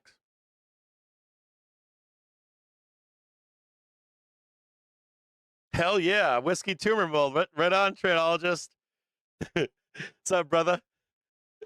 You know, and I'm gonna be honest with you guys as we go through all this stuff. Full frontal, man. Like, I've had people say that I'm lying or I'm using AI or whatever. I'm gonna literally. Oh, I talked to her. She's gonna give me either a 3D model of it, or she's gonna take a picture of it for me. She's cool. This is really going on with me. Fucking Christ. And not only that, I've never had anything like this happen in my life, so it's all new for me. And nothing like this will happen to me again like this. If I ever feel like this again, I'm gonna push and say something's wrong with me. I've always been an extremely healthy guy. I've been lucky in life. Like, I've like banged up my knees and shit, and hurt my back and stuff, but like nothing like this, nothing quite like this, where I've had problems with, like, I've had every step of the way has been a problem. I didn't know what taking my own agency was with this kind of stuff. I didn't know how to fight for this stuff. I have no experience, so I'll always keep you up to breast on how this is going on. I'm never doing a fucking GoFundMe for people. I'm gonna pay my bills. Fucking Christ, it's gonna cost me a shit ton of money. But you know, I'll keep you guys abreast. I'm never gonna lie to you and say doing better than I am or worse than I am or whatever. And I'm not doing well right now at all. Like, last night I didn't sleep. I couldn't sleep. I was so worried. Then I woke up this morning at like the crack of dawn. I think I got 2 hours of sleep last night, and I got 2 or 3 last night, and then 2 or 3 the night before. And I'm really tired, worn out. You can hear it in my voice. My voice is, my neck, my throat's not recovering. It's starting to affect my pancreas right now. Not my pancreas, my I forget what they said. They said it's starting to impact other organs in my body. I'm not eating enough food. I drink a lot of water, but my stomach is like, I'm dehydrated because my stomach is using water to thin out my stool. So no matter how much water I drink, it's not enough. It's all fucked up. Like, I'm all fucked up.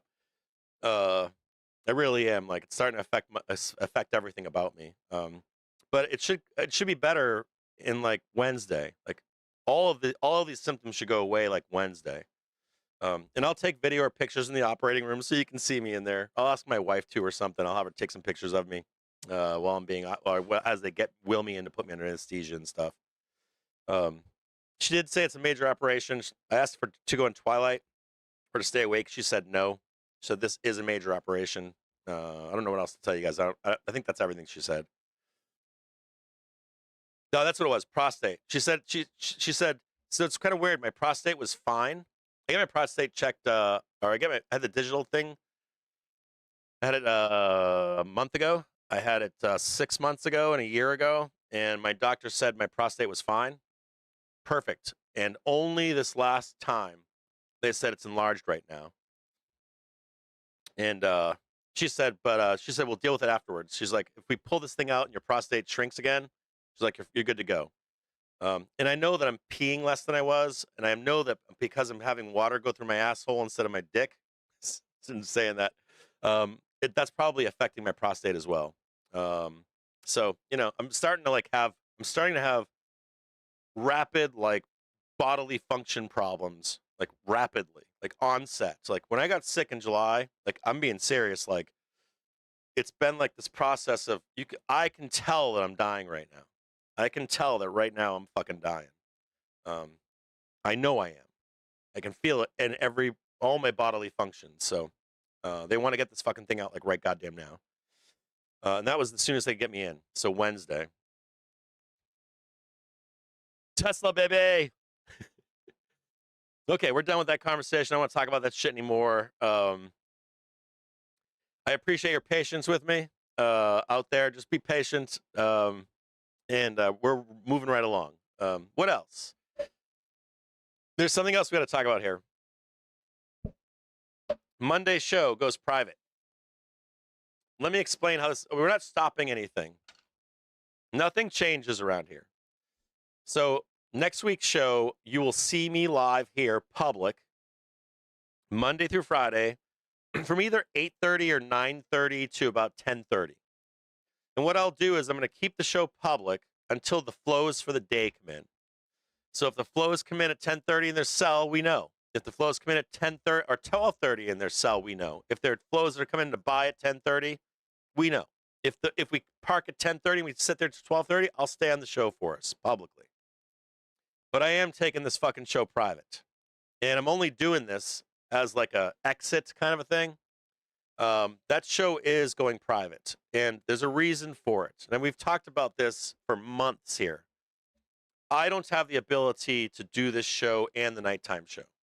I don't have the ability to do the interviewing and the whatever you call it shows, the trade shows, and do the daytime show. And further than that, and when this show goes private, I'll be on that show. When it's fully private, I'll be on there at the open, 10:30, 12:30, and the close. And I will more than likely have other traders hosting that show as well. If my sponsor pays me enough, I'm going to pay somebody to sit there. Like, I got some badass traders here. If I can pay that guy to trade for us, I'm gonna. I know at least 2 or 3 traders that are as good or better than me. Guys I've been trading with for years. So I need to get some relief on that chair. It is difficult for me to sit here 7 hours a day, 5 days a week.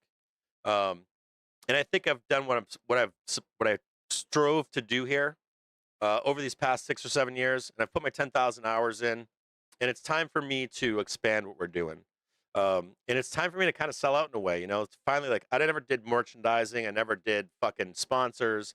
If I really wanted to make money off you guys, I could have done it years ago. And that was never my intent. And there's nobody around me anywhere that will say that I ever wanted to do those things. But there's a moment where I gotta like either shit or get off the pot. And so I think we're gonna take a shot at the time that I've spent doing this with you guys. And I want the community to stay with me. Like, even while we make this transition, we're still gonna do the spy shit. We're still gonna have all the tools and the websites, all that kind of cool shit. And what we're gonna do is we're gonna try to do more stuff. I need to get out there and start talking about other stuff. You guys are tired of hearing my same conversations, right? I get to now talk about the greater market. I get to talk about AI. I get to talk about companies. I get to talk about stonks, and expand what we're doing around here a little bit more. I get to talk more about crypto. I get to interview cool people. You'll get to see me. You guys don't know who I know a lot of cool people.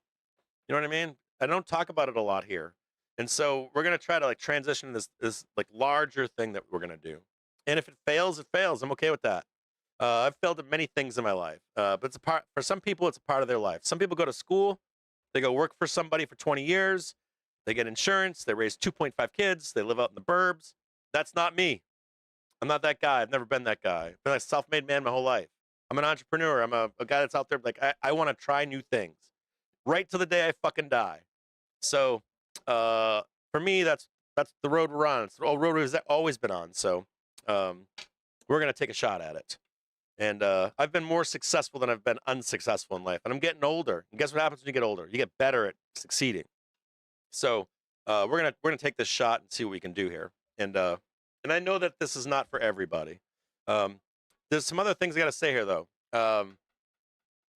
If you are a member of our community as of the close of the stock market today at 4 p.m., if you're a member of our community, right, I want you to know that I'm not raising prices or your levels or anything, but post today, I am likely raising prices for new members and going to condense it down to just one membership level. We've been adding and doing development and spending fuck tons of money to become as good as any other fucking provider for retailers out there.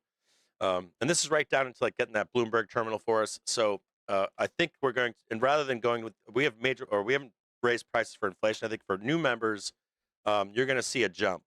For old members, you stay the same. If you've been in here, you're an OG, and you've been supporting what we do around here, I am not fucking raising prices on you to be the last thing I ever fucking want to do.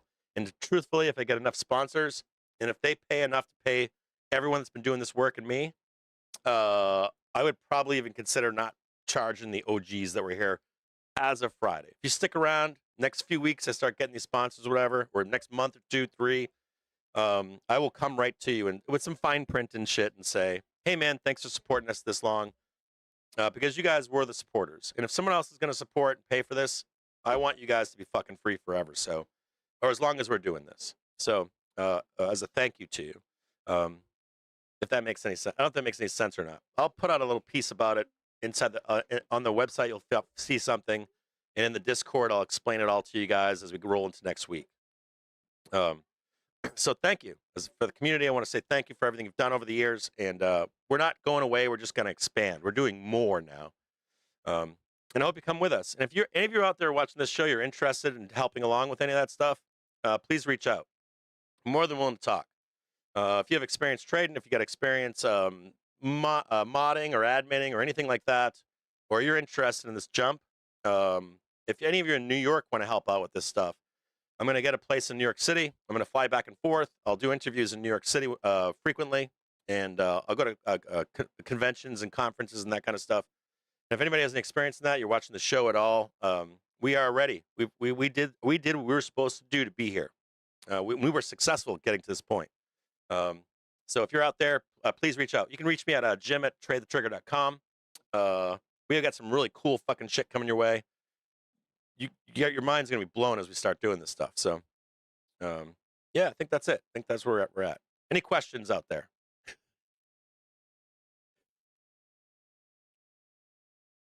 There's another thing too. The nighttime show, right? If you let's say you pay for the chat or something, you will be able to chat on that show. You'll still be able to chat during the daytime shows as well. We're also gonna have like a phone call button on the website, so you can like leave me a message. Fuck you, Jim James. I hate you. And I'll play that on the show for you. I'll pop your questions up and your name. My name is Bobby Badass from Philadelphia. Jim James sucks, and I want you to chart Hertz for me, something like that. And we'll post and slap those things up there. And when we do interviews and stuff, if you're like a member, when we do interviews and we're gonna tape them, or tape them, but film them, and then not film them, video them, and then edit them while we're doing those interviews. You guys will get a sneak peek and shit on those interviews. If I'm at a conference or something, I'll do private streams for that stuff. And we got the Bloomberg terminal now, guys. It's ours. We don't have to get a picture cut and pasted. You just ask me. I want to know this information or that information, and I'll translate it to you or whatever you need to have. Some other cool things here. If you like the big days, I'll be here public as well. It's like FOMC.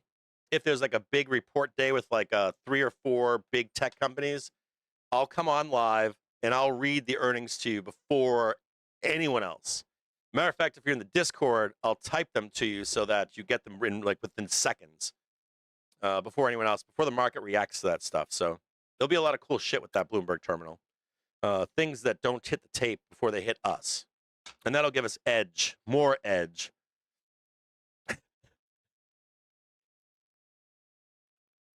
You know what? It's an awesome chapter in my life, but I'll tell you what. This is not me. This is our community. Our community literally is the reason we're here. It's not me. It's like we built the shit, like the developers, myself, Joe Donut, fucking Bork, and many other people. There's too many names to list. Moderators, admins, right down to like community members just being friends with each other. So I can't take credit for this. I'm the leader of the what do I call us? The pirates. You know, there's a band of pirates, and they would make me walk a fucking plank if we fucked this up or did something wrong. And you guys have been here supporting all along.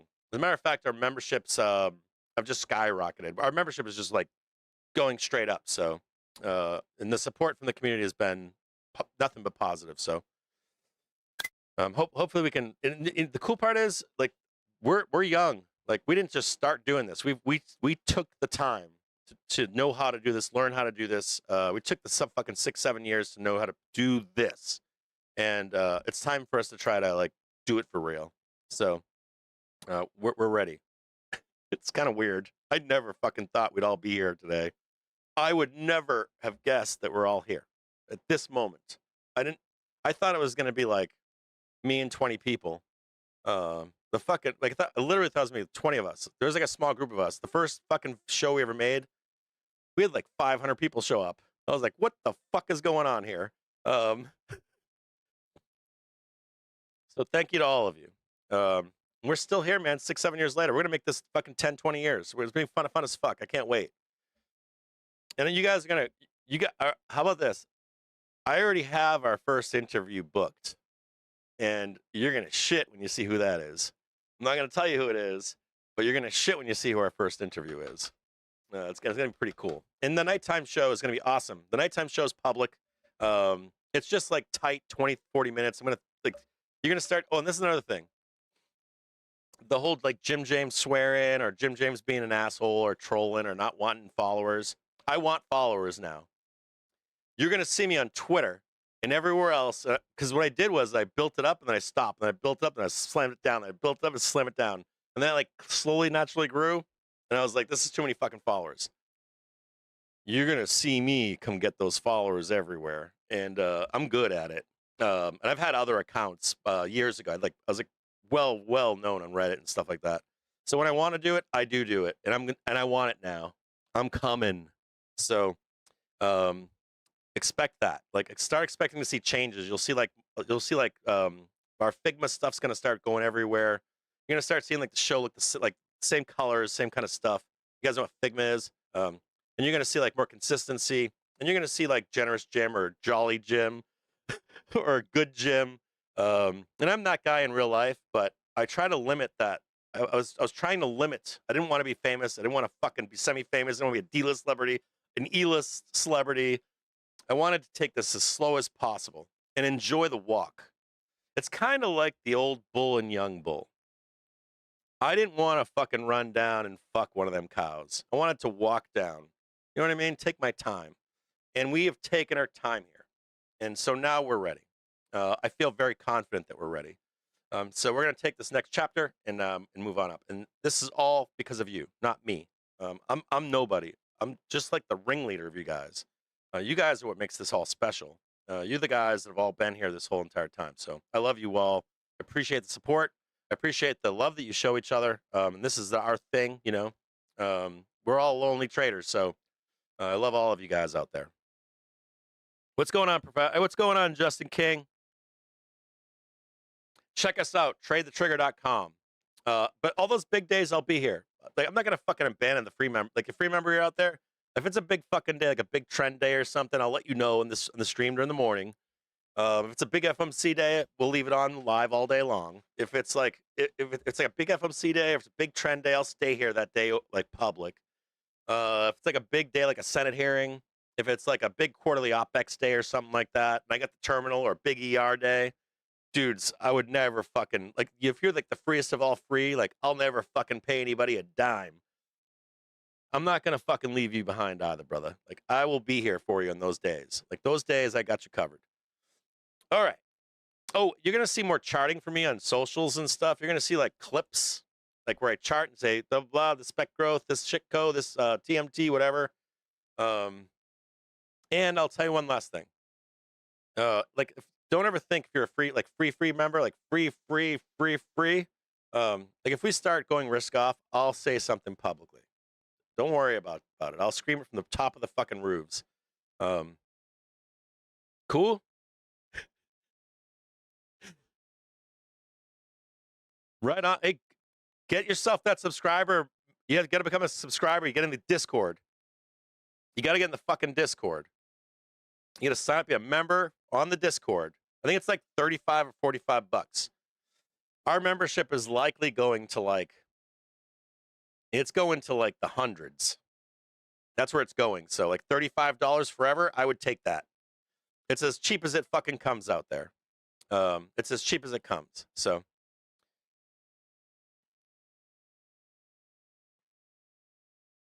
cool. All right. That's my plea. I'm sticking with it. So we didn't take that trade, right? We didn't get high enough. We got high enough here. They could actually get us higher here. Let's watch this one right here. They could make an attempt for that one. That would work for me. I still don't like that trade. I'd want to take that stop. Take this stop right here. And I still wouldn't buy it. I'd buy that if we took that stop. I would take that trade right there. But I ain't on that trade yet. Don't do anything here. I think I said in the Discord, like I screamed in the Discord, do not get long. I said I'll be back when it's time to get long. Patience. Patience, patience, patience, patience, patience. These are dealers. They're trying to murder the fucking chain, guys. This is not the yen carry trade. This is not retail sales. This is literally the vacuum cleaner is out right now. They're clean up. They come back next week. Leave. That's what they're telling you. We're going to murder this chain right now.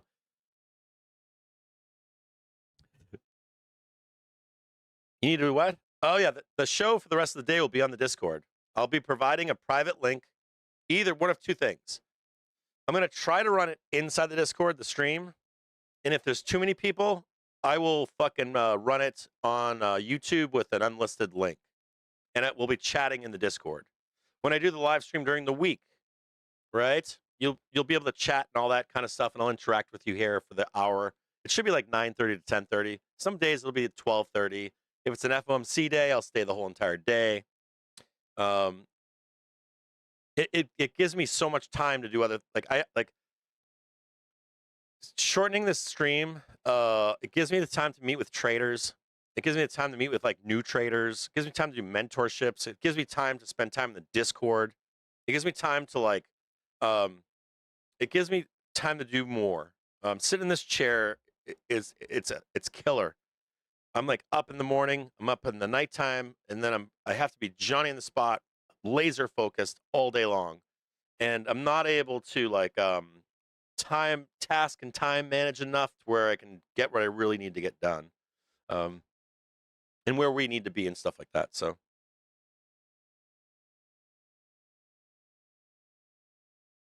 hey, Jay Sharps, bro, what's up, man? Yeah, when I get to New York, there's a whole fuck ton of you guys. Like, when I get to New York, we're gonna hang out. We're gonna hang the fuck out, man. And I should be spending the next year there at least. My wife and kids will likely join me next summer, and I'll stay there this summer by myself.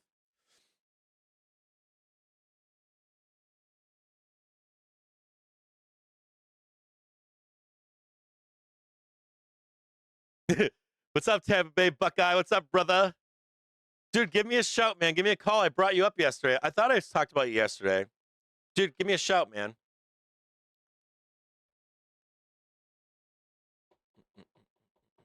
Yeah, I'm looking for some people. I'm looking for some Bobby Badasses too. Some Bobby Badass traders.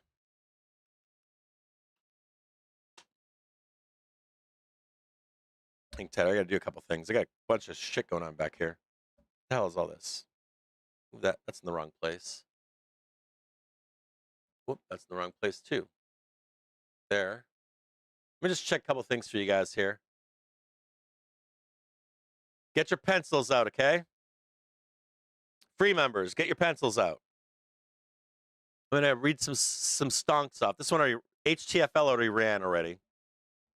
That sucks. Oh no, UMAC is running already. Life is already ran. Start looking at VG, AVR, SLDE, Hinge, and AUGO. Yeah, 1, 2. You can also look at Lore, LOAR. Look at that one too. I'll read it to you again. AVR, VG, SLDE, AUGO. If Hinge hasn't done its thing yet, do Hinge, HNGE, and do LOAR. Look at all of those stonks. They're all spec growth, and they're all spec growth. Some people would call them shitcos, but I have parameters for what they need to meet. To meet these parameters, I think they're all great companies. They have killer fucking ERs. They're all recent IPOs. They're all spec growth, and they have either given up the ghost and like maybe they've already sold their IPO, or they've just IPO'd at a low and they're moving up. Those are my favorites right now. And we're going to be covering these stocks on the show at nighttime. So when I call these out, like I used to call them out all the time. Now I give them the Discord. At nighttime, I'm going to be talking about these stonks at nighttime on the show and charting them out for you and showing you where I think that they're going to go. Best buy zones, all that kind of cool shit. So this will be a part of this new show at nighttime.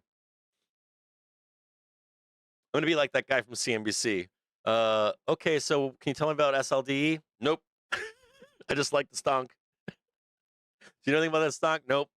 That's not true. That's why I'm getting the Bloomberg terminal. I want the data that nobody has, so that I can talk about these stonks, talk to their CEOs, invite their CEOs or go see their CEOs, like a company like Slide. Be like, oh, call those guys up. Their PR teams. So if I can get down there and get an interview. Maybe I can pay them to come see me in New York or something like that, and we'll start doing this big time show. It'll be awesome. Ekalaka, baby. Ekalaka football, baby. Carter County, Spielman Ranch, baby.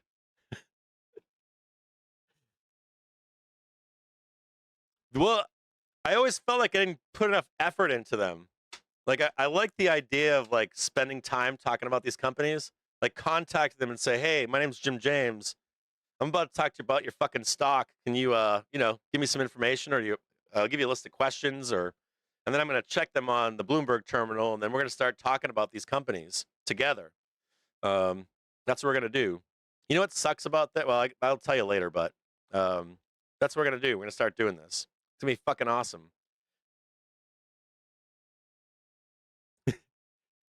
I do too, super. You know who else does that? Joe Donut and what's his name? Quinn. So when I first started doing these, I think 3 cycles ago. It's been three bull cycles. I've been doing these, and those guys kept track to see what my win rate was. It was like 97%. They all printed. It was like 3 out of 100 companies didn't print during that cycle. And so I try to find them and then tell you guys about them when they've given up the ghost, and so you can start buying them. All fucking kick-ass companies. So I'm good at that shit.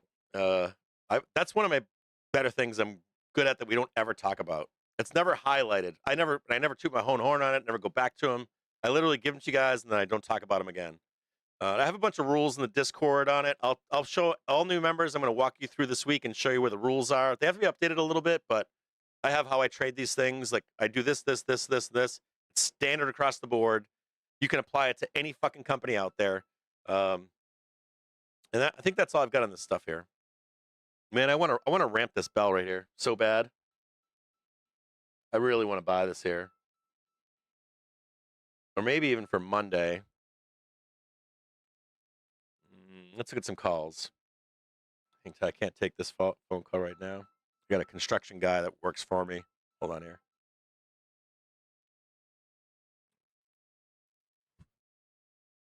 Man, I really want to buy this bad. I'm getting itchy now. I'm getting like itchy. Where's the 50?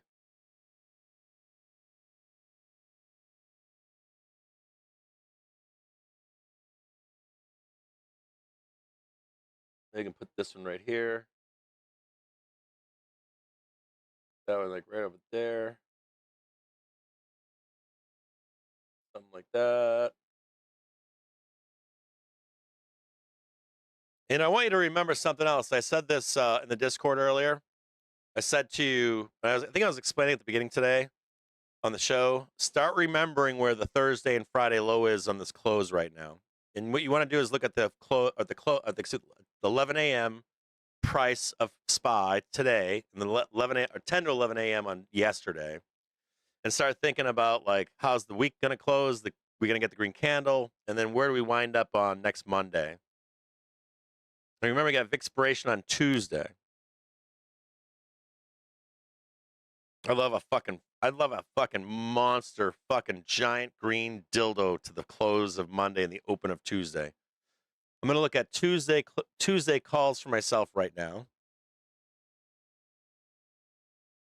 Just go past some of this stuff here. I don't know what that is. Oh, shit, I meant to talk to Vol Wiz. Fuck. All right, hold on. I'll come back to him later.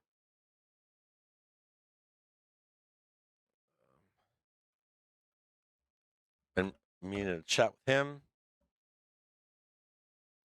What do we got here? We got some spoos. Where's the spoos at?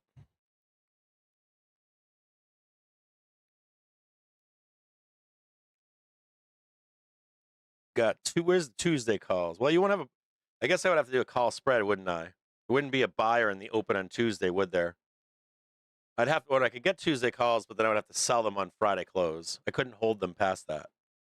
So the 18th, and they're really cheap.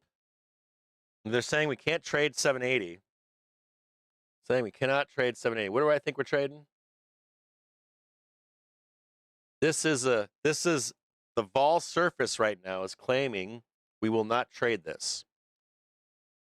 780s are 84 cents. I'm going to go slightly more in the money. They're really cheap. 84 cents for 780. It's pretty fucking cheap.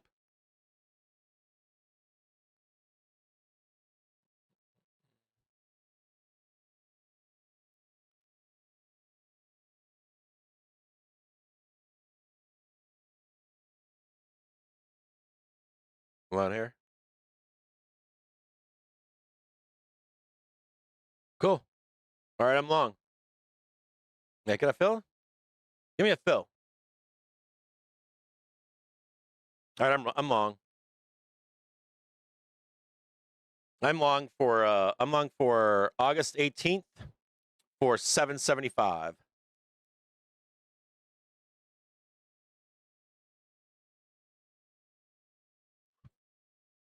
Watch out for the sweep lower. You see the big red bar right there. Watch out for this down here. But I am long for the 18th. I'm going to try to close them no matter what by Monday close. And if they're in the green and printing or whatever, I might close them a little bit earlier if possible. It depends on where we're at and stuff into Monday. Price target for me is 780 by Monday close. Man, I think we go to 85, to be honest. I think we could squeeze balls off. But this is reasonable. I'm going to be unreasonable here.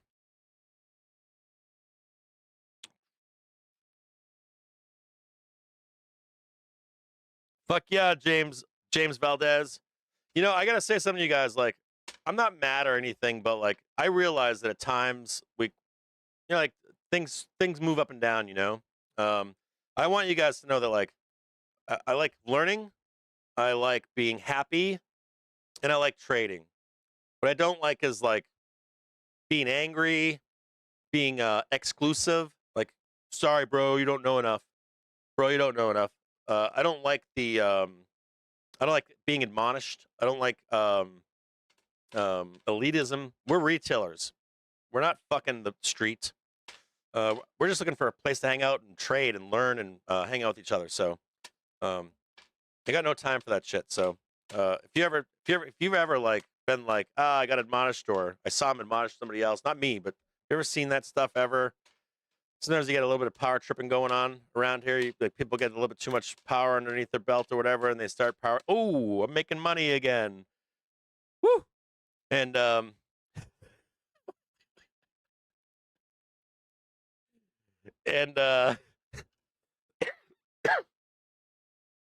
please give us another shot.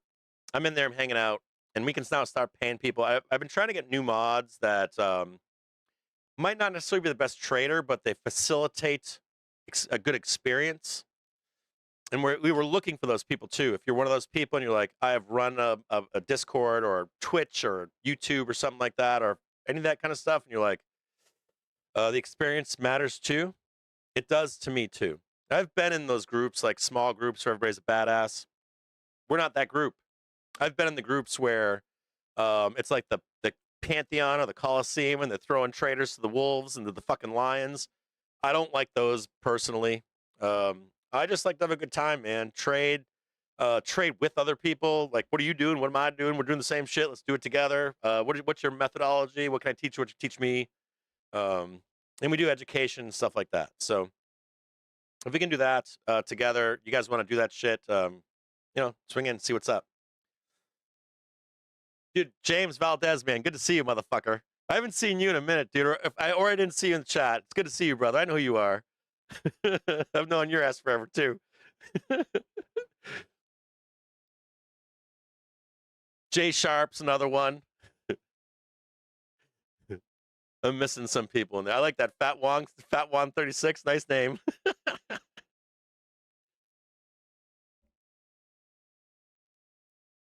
I guess I picked the exact right time to get long, huh? I'm in the green right now.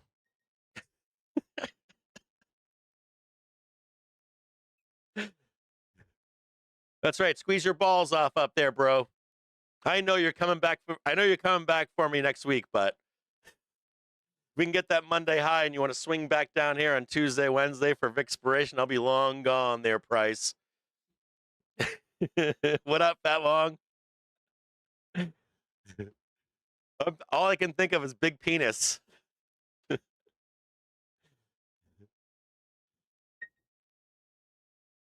No.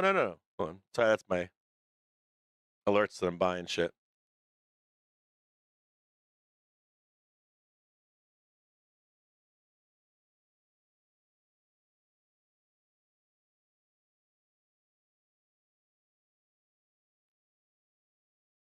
What else? No, I think that's it. I think that's all I got. It'd be really fucking ballers if you had like Mr. Watts as a part of this group. It'd be dope. Brian Yen, the fucking king, the goat. That would be fucking baller. Like, have him run the daytime show. That would be the shit. He's a fucking god. That would be dope. Dope. He would never say yes to that, but he's fucking like king, He's the fucking goat, so. But, man. Anyways. Dude, STT Voyager, what the fuck are you doing? Good to see you too, brother. I love you, man. Good to see you, man. Dude, give me a shout, dude. Hit me up dude, Jim at Trade the Trigger. Ping me, man. Just send me a fucking email. I want to talk to you, dude. Good to see you, brother. God damn, everybody's here. Everybody's fucking here right now.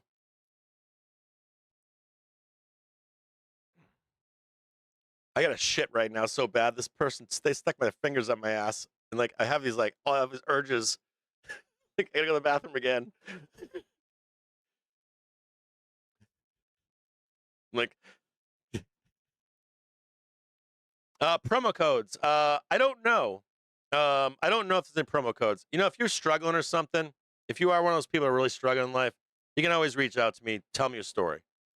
If you struggle, I think it's $35 if you buy the year. I think it's $35, pretty cheap. But if you're like struggling out there, give me an email or something. You're like, Jim, life is hard or something. I do this for people sometimes. If you got a fucking legit story or something like that, reach out. Cool. Anything that I can do to help you, man, I will. What's that? Learn trading? Yeah, man. Give me a shout, man. Jim at tradetheturtle.com, bro. I understand, man. I've been there. I've been there, dude. I've had ups and downs in my life, man. I get it. 100%.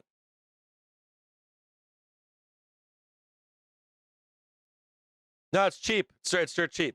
It's gonna go up. It's gonna get cranked higher. So if you can get in now, you may extend it for a week. How about this? You may give it a week, maybe. I don't know.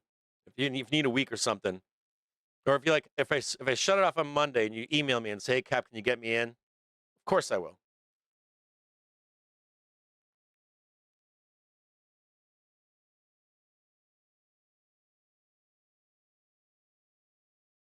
Look at that yellow down there. See that yellow down there? I'm afraid that they're gonna. I'm afraid they're gonna try to fucking plunge this shit down here, flush it. I want this. See, this is not high enough. This needed to be right here. You might want to close and jump back in again, if you're in. We need it to go right here. I mean, the Bulls still own it right now, but we need to hit this one right here, like to the tick. Need that one right there. Then I don't give a fuck what that flush is. I don't think I do. We should hold that thereafter.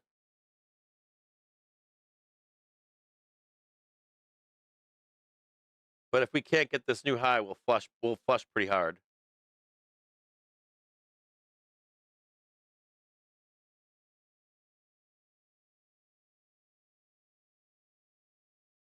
Kick out all the Robin Hooders over here.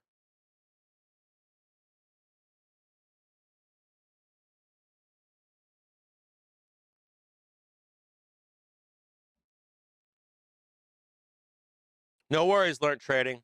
Just make sure you use your names. I'll remember your name. Just say this is Learnt Trading, and just hit me up. Oh, the other thing too is I was asked if I would provide a veterans discount. Yes, there'll be a promo code. There'll be a discount for veterans. Maybe they could do I don't know, college student. I'll write that one down. If you're like a college student, college and vet, maybe I would do a senior discount. Maybe. I'll talk to those people that do that stuff and see what they say about it. I did just okay a veterans discount. I think I was asked about a veterans discount last week, and I said yes, definitely. I'd have to look at the others, but I'm not anti doing that stuff. And when I raise prices, I'll definitely include those there. You know what those guys do is, I'll be honest with you guys. Like what most of these guys do is they jack their prices up, and then they give you the discount, the promo, to bring it where they really wanted it. I normally just charge what I need to pay for shit. So I don't do all the I never do promos or like, hey, it's half off this month for a new member. I hate that shit. So I just, what it costs is what I charge. And if you're struggling, I don't mind. I've helped people out all the time. So I can't stand those sales gimmicks. I hate sales gimmicks. I've never been into this shit. Like I've never been like trying to I just want it to pay for itself. I can do that. I'm happy.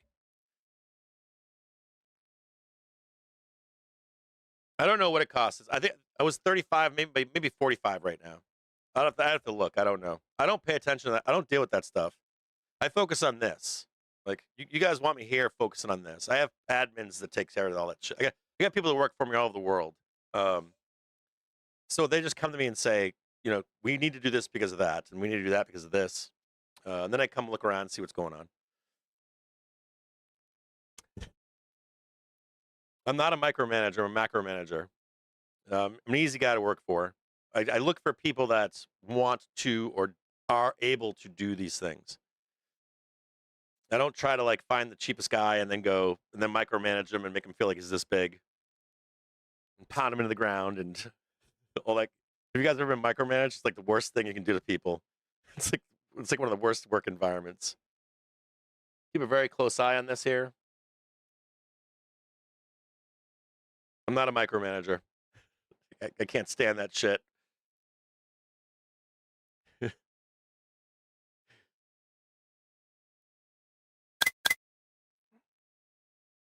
It might have been taken out by accident. It's possible. I have people that when I've been sick right now, so some of the streams you see when I'm not hosting it, it's like a family member putting it on for me. They may have switched the title or something or deleted it. It wasn't intentional. When I get that fucking when I get that Bloomberg terminal, if you tell all your GME friends that I will look at GME for any information you want. Any. As a matter of fact, you know, I was going to reach out to. I was going to reach out to J-Roll and let him know that if he needed anything for his community, he's got a big community, right? You guys know J-Roll? I haven't spoken. I know he's been living in. I'm not going to say where he lives, but last time I spoke to him, we talked I think 6 months ago, and I had to call him back and be like, "Hey man, if you want any of this data or whatever, anything I can help you with, I will." So I think you guys know who he is.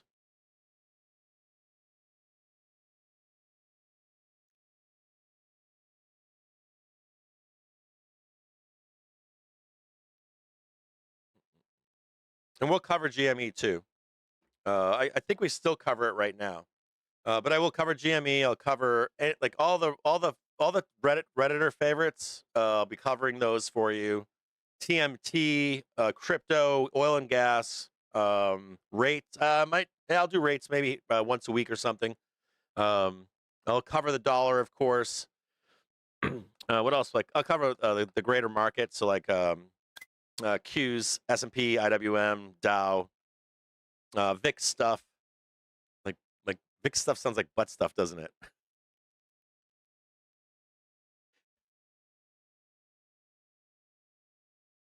Yeah, I understand with the hospital bills. I got them too. They just hit me with a fucking $13,700 bill for something that would have cost me $500 at a fucking private medicine. I feel you, bro. I feel you with the hospital bills. Just ping me, man. Ping me in the email, Jim. Ping me in the email. Plead your case. I'm going through that shit right now, brother. I get it. They're gonna try to fuck me, man. United Health is gonna fuck me. I already know it.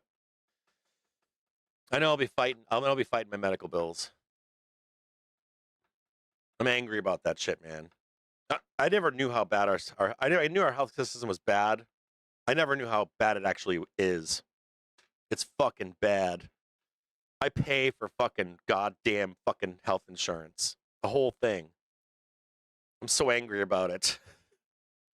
I'm angry about what I pay for health insurance, and then I'm angry that when you fucking finally need something, they tell you to go fuck yourself. Try to fucking like scam me along the process. It's like fucking what? Or not be able to get me in. Like, dude, these guys told me fucking last week that they couldn't get me in on a stat order for a 3T or better MRI. 2 months. I'd be fucking dead. Fuck these. Sorry, I'll be quiet. God, like, I'm probably on a list being watched now. saying F that company. But I'm serious. I kind of understand why people get that mad. I can see it now. I can see why they get that mad. Luigi intensifies. It's right down there. They never hit that low down there.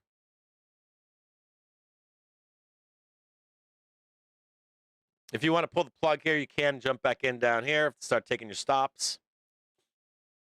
They got this little red bar down below. You see it?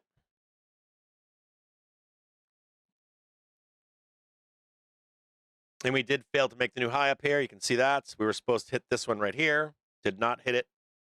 This high is not high enough for this one either. I don't think so. Maybe. It's close. No, that one's not good enough either. They're going to try to come in and sweep these lows down here. I'm still long here, but you guys do what you need to do. I can't entice you to do anything. You guys have to manage your own trades.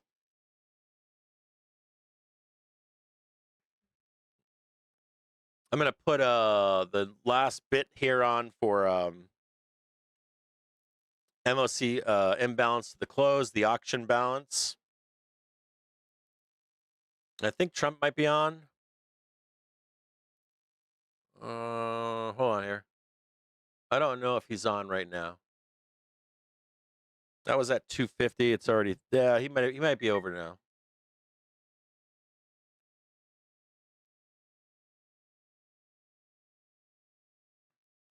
I don't actually have to go poop, but I feel like I do.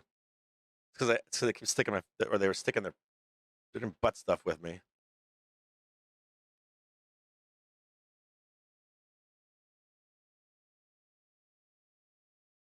I'll say one last thing. If ready, I'm gonna tell you guys something.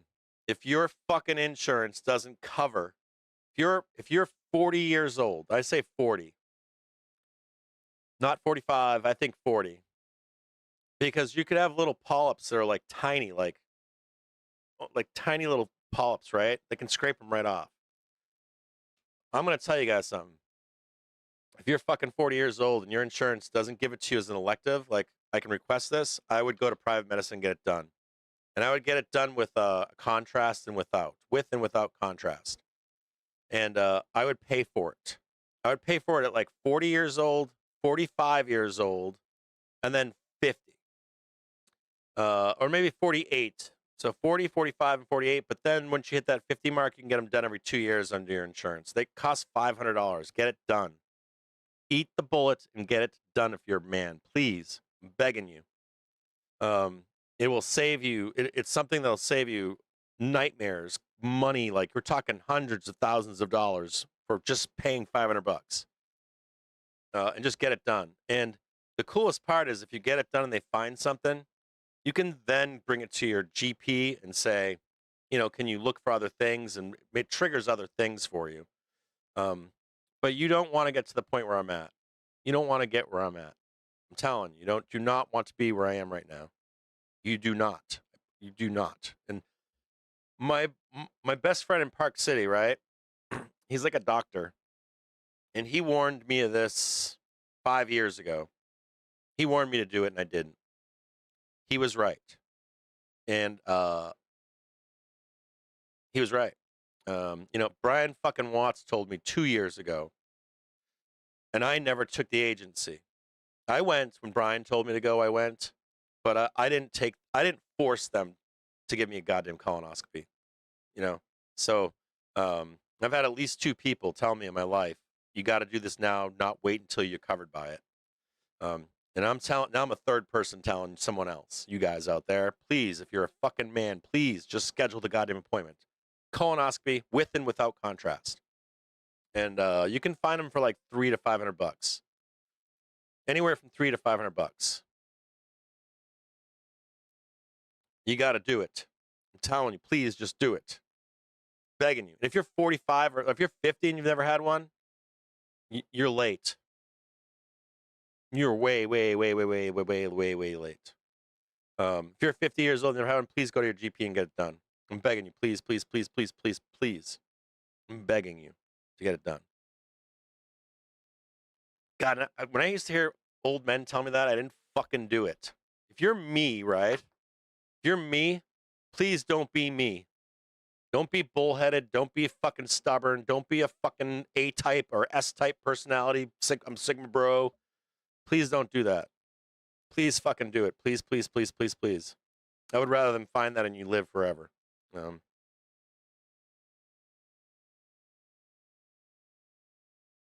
I found one for $300. I found one colonoscopy for $300 where I live. I don't know if they would be where you live, but I would check around. I'd call like 5 different places and get a range of prices. And what you do is you don't eat for like, I think it was 24 or 48 hours. Like some of these places give you their own mix. Some of them are easier to drink than others. Mine, they gave me the worst one. It was like a fucking gallon of vomit. It was nasty. But some of them are not. Some of them are like just a small cup of shit. It depends on the doctor that you go to. I've had 2 now. I'm trying to like count how many I've had now. No, one. I've had 1 colonoscopy, 2 MRIs, 1 CAT scan, 1 X-ray, a shit ton of fingers up my ass. Yeah, they checked my urine, my blood, and my kidney function, and some other fucking thing. But that's because I'm where I'm at. If you just do the colonoscopy, it'll tell you exactly what you need to know. And you know the cool part is, right? If they're in there and they're small, they'll just scrape them out. Or they lasso them. They have this like wire thing, and they'll like throw the like almost like a fishing line over it, and they just snip it. And they probably put electricity on it or something just to cauterize it. Painless, dude. When I went in for it, so I lay down, right, and they tricked me. They were like, you know, they put the intravenous thing. And they're like, we're not gonna pump you full of shit yet. And I'm watching this dude laying down next to me, and I'm like, wow, that motherfucker just passed out on his own. They didn't even knock him out, but they did knock him out. And so I'm like, well, maybe I'll just lay down for a minute. So like lay down on my side, and all I remember was waking up 45 minutes later. I was in like this twilight shit, and it was like I didn't even notice it happened. I like fell asleep, woke back up, and it was done. Painless. Please do it. It's Friday. Please if one man here does this, if you're 50 years old in this audience, please, if one of you, just go get a goddamn colonoscopy. And if that saves your life, fuck me, like serious. Like I've had so many problems. Like you guys have noticed this, right? Like I've had people tell me like, bro, I've noticed the past 2 years you get unhealthier and unhealthier and unhealthier. Like when I would get sick, like when I got sick this past winter, forget this summer, like this last winter, I got sick like fucking 3 or 4 times, didn't recover. I always get sick and then I wouldn't recover. I'd be like 2 weeks in, 3 weeks in, and I'm still sick. Like you guys don't want to go through that shit. It's a nightmare. It's a fucking full-on nightmare. You want to feel healthy all the time. Oh, no shit. Someone said you can check heart 2 for like 180. I think hospitals will do it. You know what? My hospital might have been cheaper for one thing I did myself. There was some other procedure I did, and it was cheaper to get it done at the hospital than it was private. I just paid for a $1,500 something for the cost me like $1,500, and it was like $3,000 or $5,000 private hospital. I did get one procedure done where I paid for it, where it was cheaper at the hospital. That's a good note. Whoever wrote LSA rocks. That's a fact. That happened to one of the things I paid for. Some of the private shit I paid for was out, and some of it was in hospital. The MRI I paid for was a private medical center, and then the one other thing I did, I forget what it was. I did it at the hospital and paid for with cash. I just walked with a credit card and done. They called it self-pay.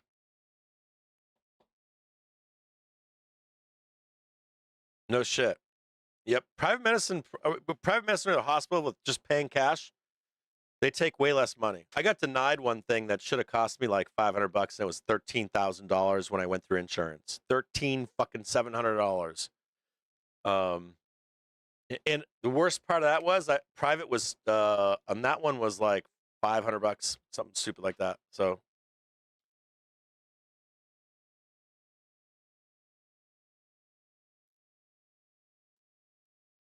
I can't believe that it's gotten to this point. That's the most infuriating part. No, the most infuriating part is not knowing and waiting. Not knowing and waiting are the two most furious. Maybe more angry than even the insurance. The third thing was that I didn't take agency. That it took this long. Like I didn't know what agency was. Like Joe Donut warned me of this. I want to warn you guys of something out there, okay? I don't know how Joe worded it, but he said it like this. He was like, you have to understand that when you deal with insurance and doctors, that the smartest person there is likely the doctor. And this is not a slight to anyone else, but everyone else is not going to fight for you. Nurses say they'll fight for you. Maybe if you're nice to a nurse or if you're nice to someone at the front desk. But, you know, some of these people have like a minimal education or this is just a job. Like the doctor is the smartest person, basically. And even with them, you have to take your agency with them. Then you meet another doctor that's smarter than that doctor, and all of a sudden, none of those people are as smart anymore. So it says, so the people that you're talking to are they're smartest is the doctor you're with. Then all of a sudden you meet smarter people, and they're smarter than these people underneath there. So I think for me, like when I started doing this, I went to my GP and he's like, I can't find nothing, and your insurance and your age doesn't cover it if I can't give you the reference for it. And I just said, okay. I shouldn't have done that. I should have demanded. And so I think that's the biggest fucked up thing. If you've never been in that kind of if you everybody gives birth. Like women give birth all the time, so it's a smooth process, generally. But like for you to get fucking a colonoscopy, it's not that easy. And if you get sick for anything else too, and you're a man and you don't say something, like this hurts me, and they tell you, well, we couldn't find anything. That's not good enough. You got to push. Like you got to literally push and be like, that's not good enough. I'm not good enough answer, doc. Or I got to see a different doc, or I need to see your boss, or something like that. Or I'm gonna fucking pay for it myself. You can't give me the reference, I'll fucking do it and pay for it myself. Like you have to take that agency right away. Like right the fuck away. If you know something's wrong and they didn't find it, and they're like, we're not gonna give you the test you need, you pay for it. And I didn't fucking know the importance of that either.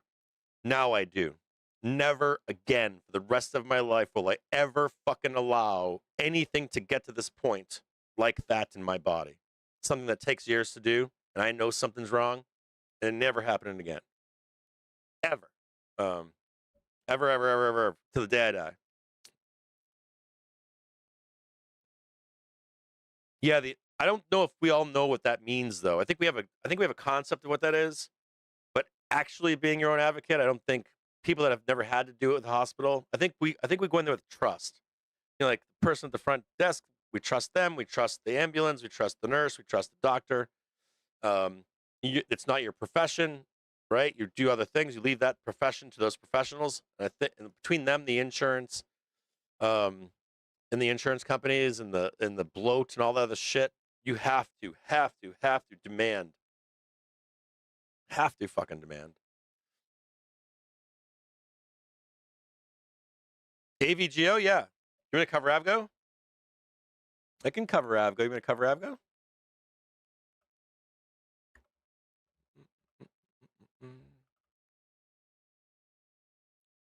Yeah, we can do that.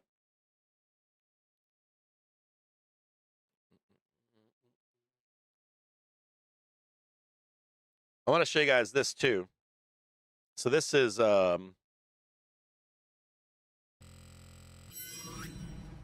boy SpaceX we were looking at yesterday. And I told you they were going to try to come in and sell this right here. They did. See it right there?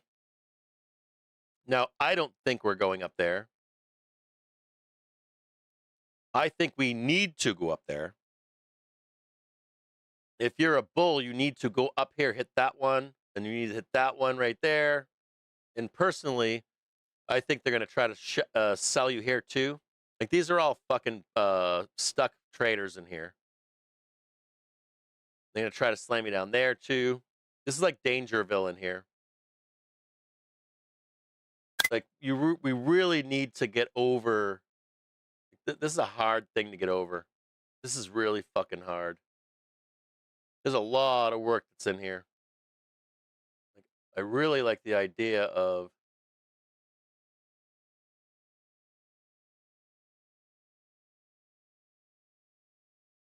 I like that right there. There's one high, there's two highs. I like that. That's bullish as fuck. But I think they're going to unload on you in here. I would love to see that pop. Love to see that pop right there. Take that half out, then down there. That's bullish. There's a lot of traffic in here, though.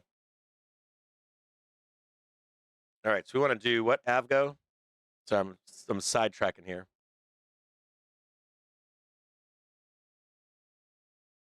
To AVGO.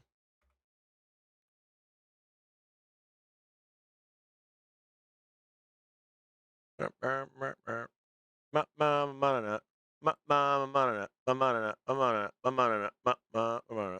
we got there.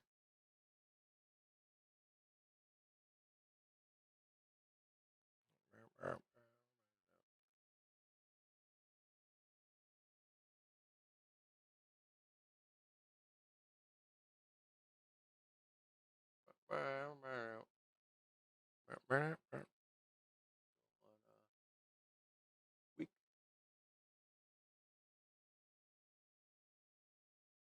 Can I do Avgo? What does let me just check NVDA. Nope. Week.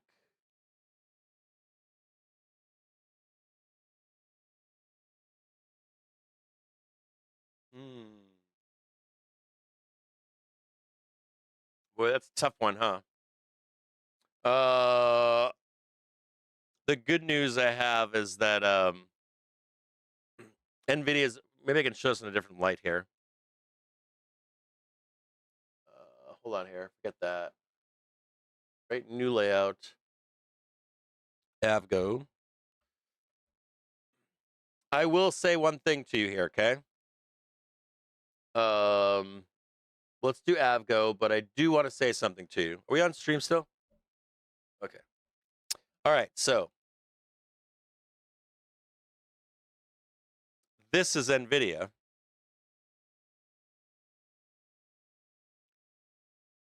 I'm getting an alert for Ford right now.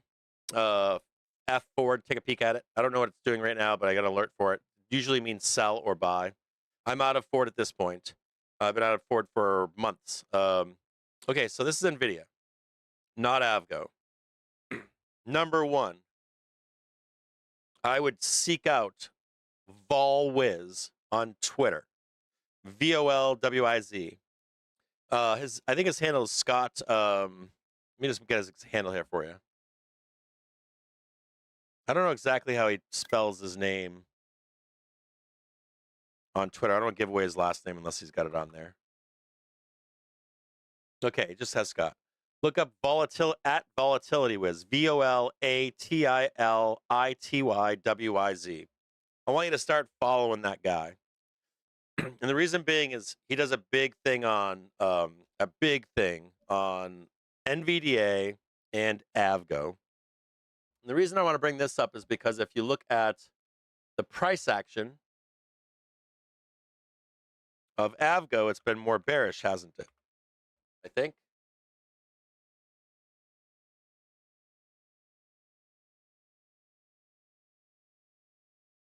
And do you see the difference here?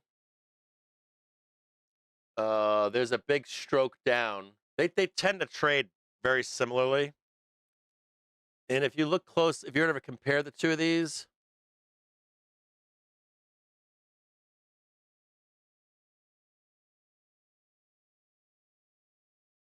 they're pink right now, but you see right here how you have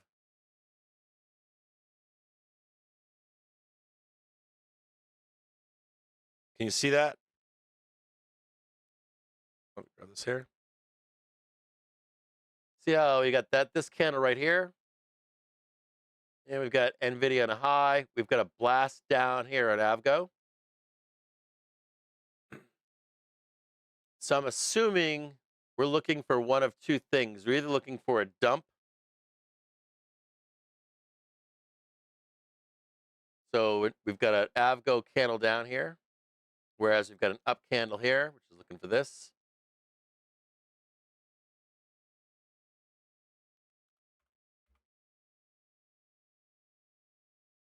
And you see Broadcom's weekly right there.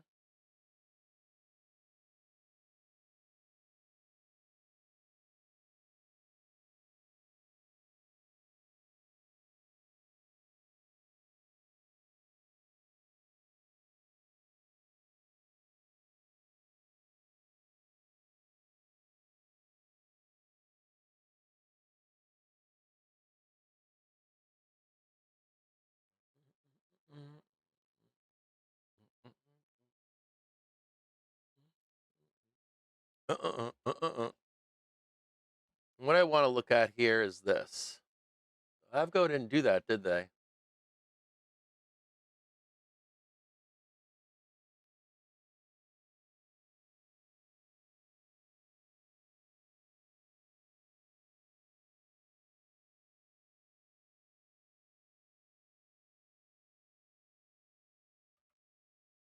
We're going to do something else here, okay? Bump, bump, bump.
I think we can get rid of.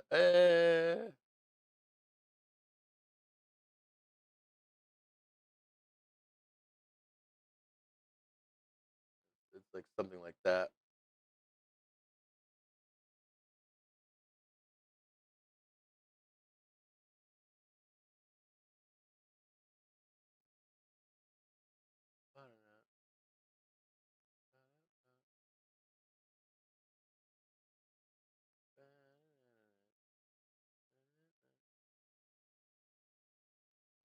They're trying to sell this now early.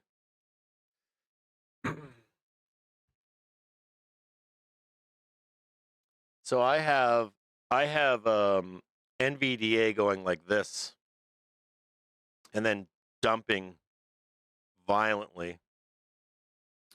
For this Beartown shit.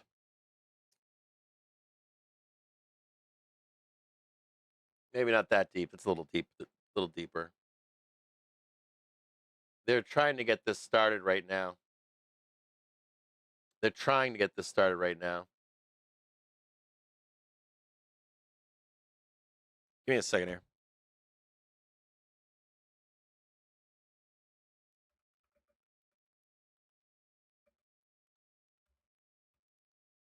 Let me just check a tech calendar really quick. Hold on.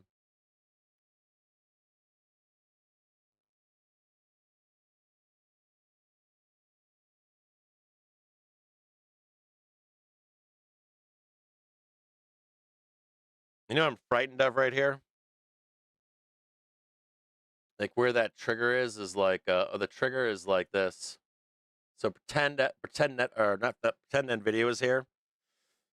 You know how on SPY I've got us going like this? So if pretend for a minute this was NVIDIA. I've got them putting this in. And then I think I might have them going down and triggering the downfall of NVIDIA. I've got to have Go missing their earnings. I think. Or if they don't miss their earnings, whipsaw up and then be told no. And that would give NVIDIA their pop too. So this comes back up, pop, but then down. We'll look at it more closely here, but hold on. I want to check their Velo and stuff.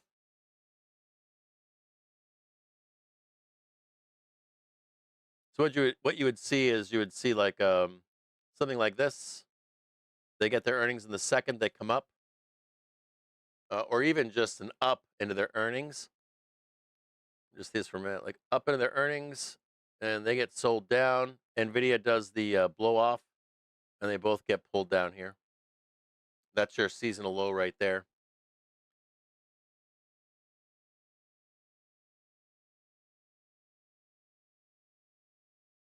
Just check this here.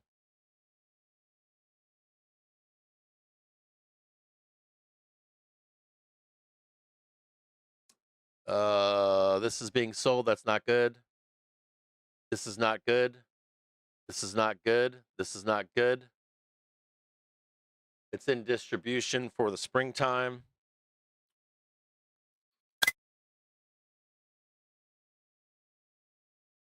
I'm just checking a shorter frame. And this agrees with what I was looking at earlier. You can take this up into ER, but I would be definitely trying to sell it. This will go up as well, and then down, going up, up. I think I got a plan here. Okay.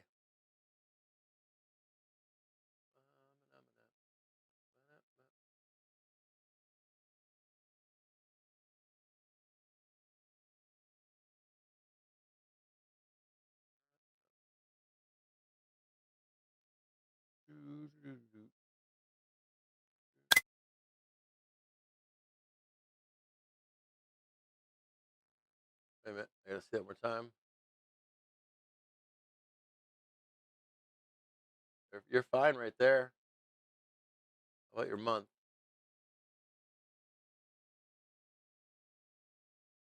I think you're okay there. You missed it right there.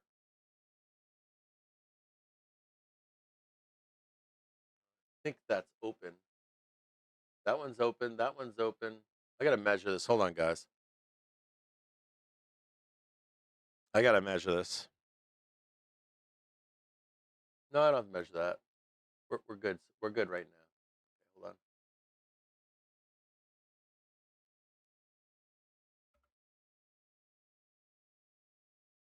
Just want to check this one more.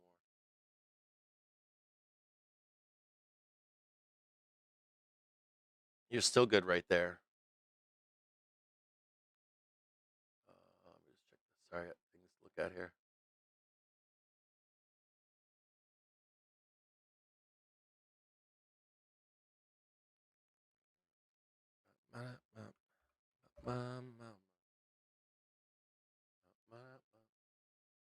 Hang tight, guys.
You can see the setup down here. It's pretty brutal.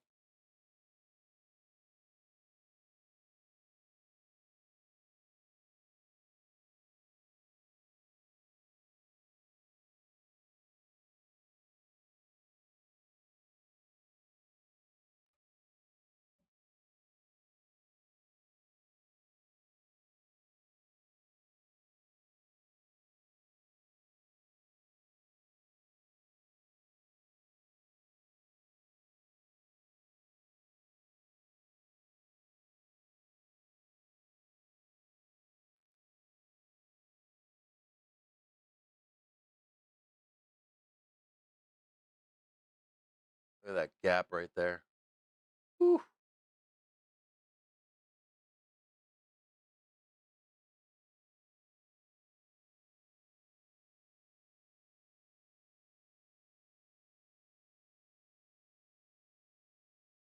There. Big fat red fucking bar right there.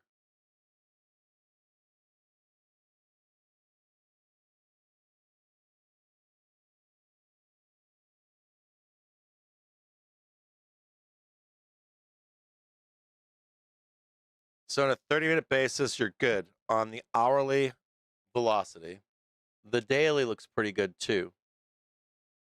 But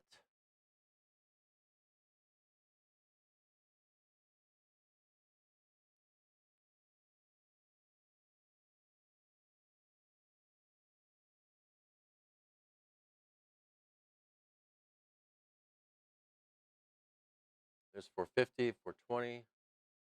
High right here was 428. This is the halfback trade at 450.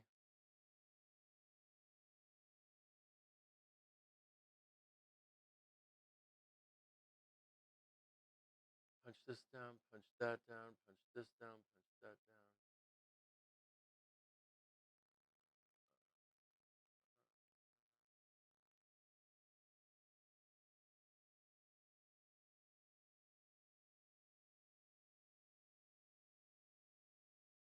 This is their ER, I believe.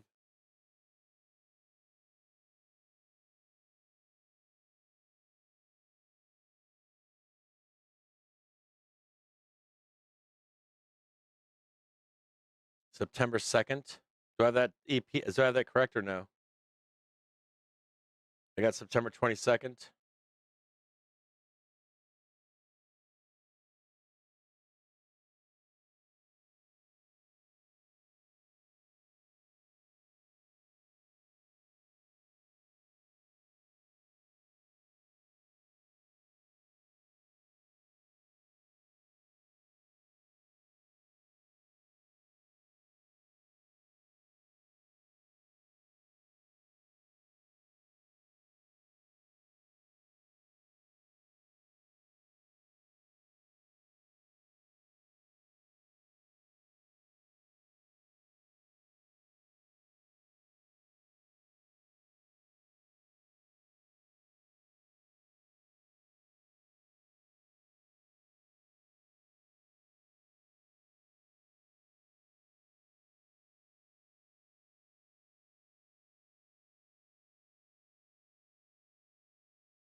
This is in distribution, so the arrow is down.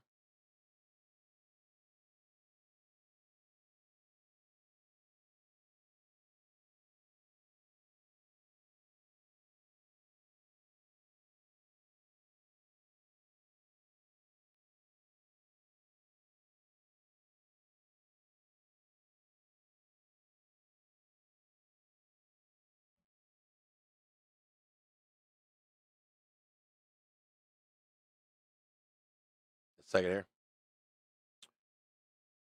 So I look at something here.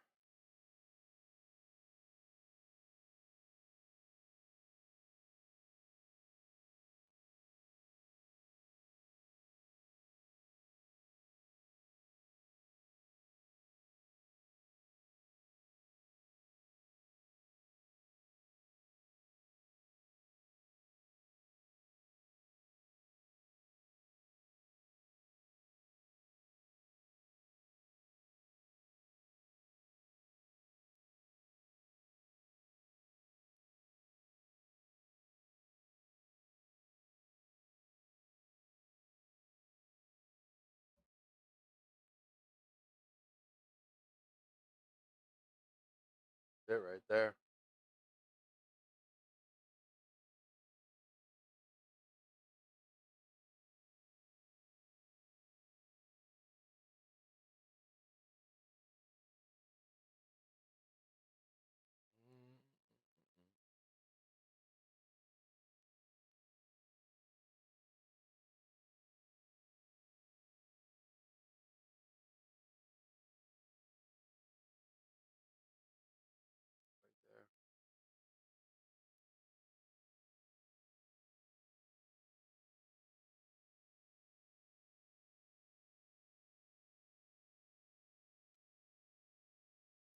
Ba, ba, da, ba. Ba, da, da, da, da. Ba, da, ba. This could be ARG. What is this? What is this?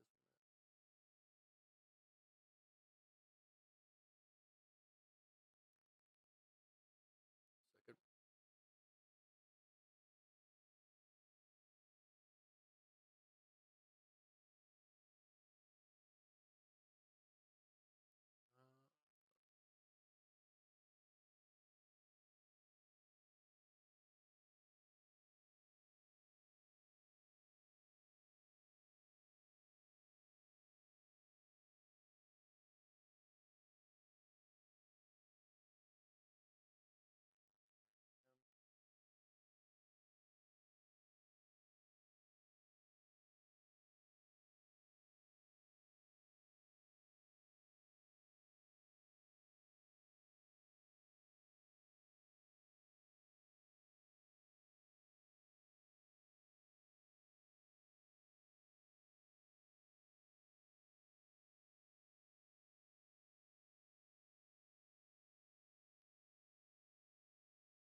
down, down, down, down, down. Push up here.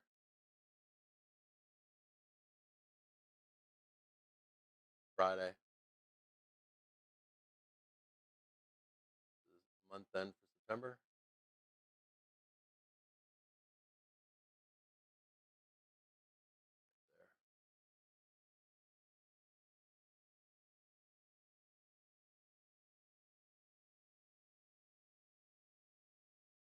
This is the one that frightens the fuck out of me over here. I'll say this to you. This is gonna be a weird one. Ready? I am deathly afraid that Avgo is going to get sent to the real bad hurt locker down here in October, November.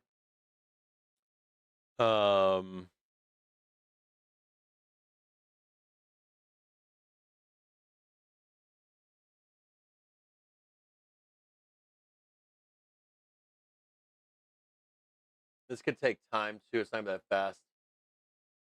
That's basically where it's going right there. Do you see it right there? And I bet for this particular this thing right there. Like you got all kinds of stuff down here. This is also where the monthly trigger is, right here. See it? I want to say something to you guys. Like, so Avgo. Because a few things. Ready? I'm gonna explain it all to you. Ready? I think it's up until Tuesday. I think you're going to get caught in Vixpiration, wham, wham, wham, down here. And then I think you're doing just like dragging ass in here. This could be a little bit deeper, potentially. A little bit deeper down here. This is your earnings. I think you're going to have a good earnings, personally. I'm going to change this one to solid.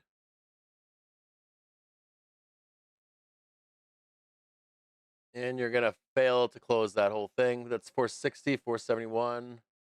I'd call it at 450. 448. 20, and they're going to take you down. I don't think that you should take the long call for earnings yet. I think you should wait in here. And I think they're going to go up. And you can kind of see where these guys are too. Right in there, you see them? Death cross. Up here and then down here. That's vicious. And I think it can go deeper.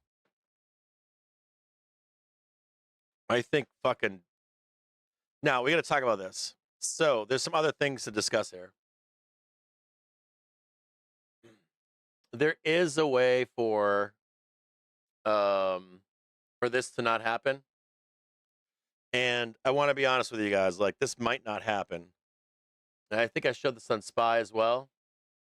If we squeeze up here and we can come down here and you start putting around and this one's coming around, potential like, you know, be doing this and then we're like this and then we're out of here. But man, like we're showing a pretty vicious move down over here.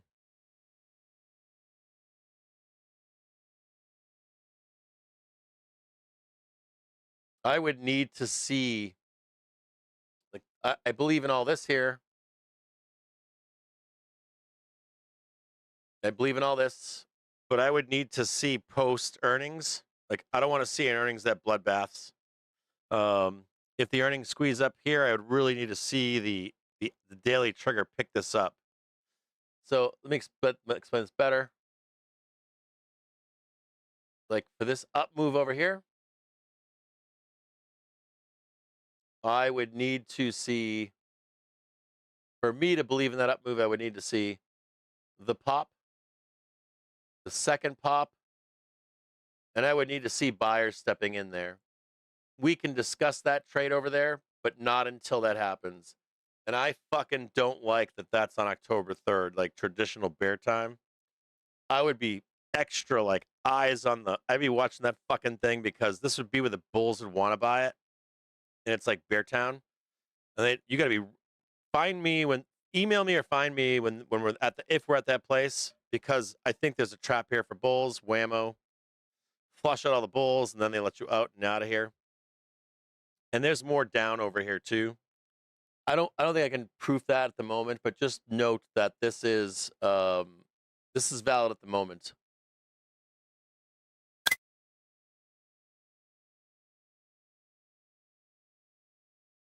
What I'm really wondering is if it's something like this. Like you're up here, you catch to like right here. This is like a trap in here. And that's how they get you down right there. And the shitty part about this is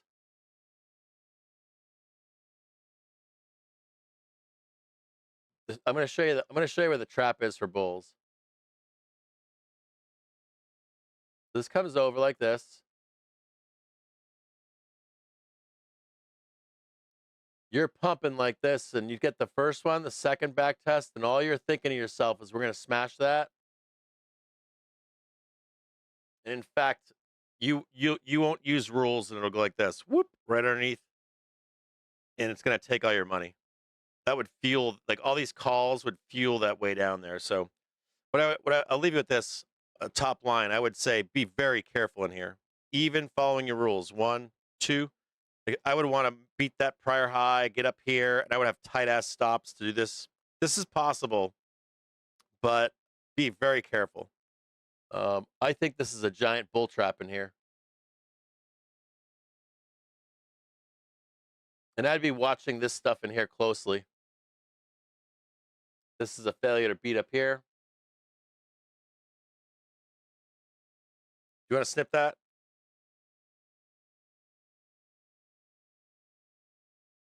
Something just like this, caught in, down, down, down, down, finally let you off. Like if this ain't high enough, like if you don't hit that second one right there, this is gonna look good, but it's not.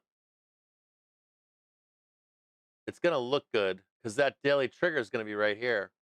This is a really fucking. If you're not a good trader in here, you can get fucked in here. This is gonna look like bull. They're gonna be like, we're going that way.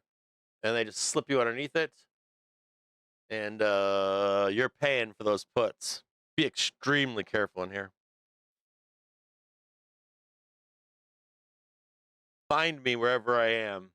If we do something like this, find me wherever I am, because this is going to be a pivotal moment in here. September 18th. Somewhere in that's a Friday, that Monday or something. This is a dangerous place over here. Cool, that's what I think we're going to do. So from here to Tuesday, that's 3.74, 3.89%. And they're going to send you back down to the Hurt Locker. That also completes this 1, 2, 3. They might even throw you underneath it a little bit more. I like that trade in there.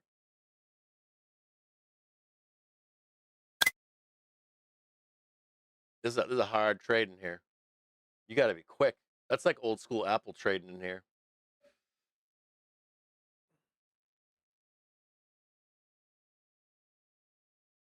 I love trading Apple back in the day like that. You like started on a Monday, making all the money. There's no more money. It gets sucked out on Friday. It was awesome. Okay, we're done with that one. Go down here. That's a fucking hard trader right there. I could probably spend every day just trading that.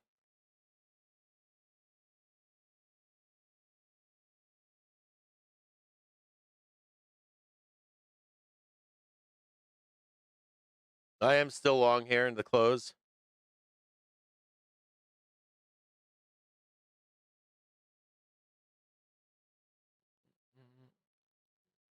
I'm long into, I believe Wednesday, but long into Tuesday, but I'm trying to close on Monday close.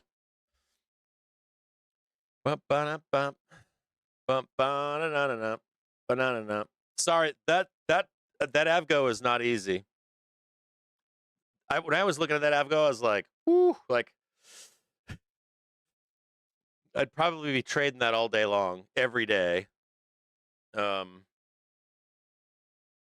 Be careful because I got like So if you're an NVIDIA guy, I got NVIDIA like popping, dropping, doing it like NVIDIA. I've got like popping up from now into Monday, and they should fucking dive on Tuesday, and they're gonna get sucked in to OpEx. If you were to compare what I just showed you to the charts that I do for NVIDIA, I have NVIDIA blasting down too on that fucking like the 12th of, I think it's 12th of September or something. I got NVIDIA going down there too. I got NVIDIA fucking trading 180. Not right now. They're gonna blow off at like 235 or so. But like I got NVIDIA getting blasted. Not yet, but soon. Like NVIDIA's got a monster short coming on it. Not now, but soon. Like Tuesday. Like they'll save themselves a little bit, and then you'll do the rest of it. But there's a giant short coming out here soon. It's not today. I don't think you can get the unwind until like Vixpiration, J-hole, or if we hit 79.80 on SPX, that would do it. Any trips to 8,000 will do it. If we go up to 8,000, man, they're out there. Those fucking sellers, they're looking to fucking crater this market in the fall. They're looking to fucking crater this market, I promise you. Like, if you're an NVIDIA bull, if you're long NVIDIA, the sellers are coming for you. They're not here yet, but if we trade like SPX 78.90, anywhere from there to 8,000, if we're on a high on NVIDIA, I would take the money and just sit on your hands for a minute. Even if we break out and above, we start trading above and shit, they're coming for us. The bears are here. They're angry. They're not a drumbeat yet, but they're out there. I'm telling you, very soon. We'll get through the Avgo earnings and shit, but if you're a fucking like an NVIDIA bull, you go back to those two highs over there. We're about to slam into that. Let me show you. Let me just show you NVDA.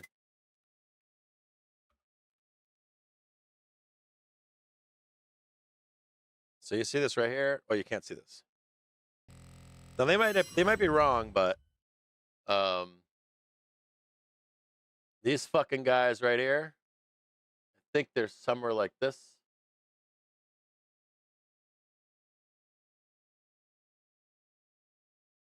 I'll just show you some 1 hour. This is NVDA. And this is like really fucking dangerous, like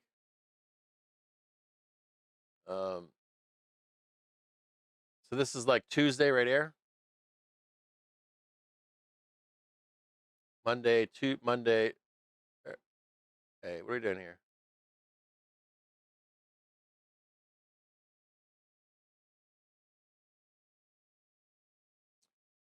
So I've got this one going up. And this will go right to here. And then I've got this thing coming down like this. Oops, sorry. And they like trap you in here, right? It's kind of shitty. All right. You get one more up here.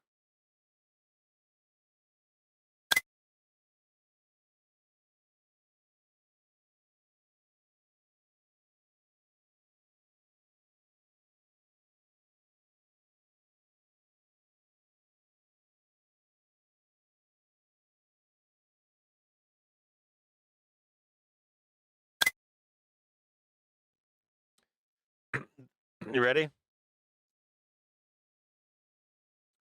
Tuesday, Vixpiration, down, down, down. You could even argue it's right here. This is Avgo right here.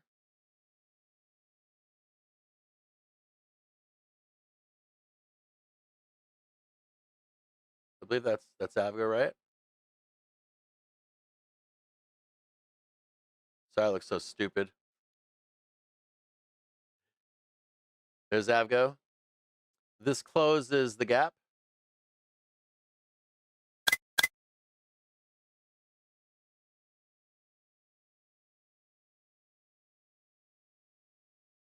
and you're gonna think you're safe there, but you're not.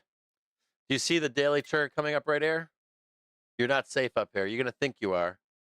This is where the trap is for Avgo too. I can't say that we won't escape this. We can.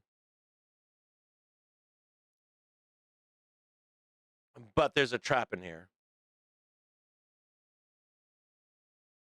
And my real fear here, not lying at all. You guys are like, you want to tell you where this is going? Like this fucking thing right here.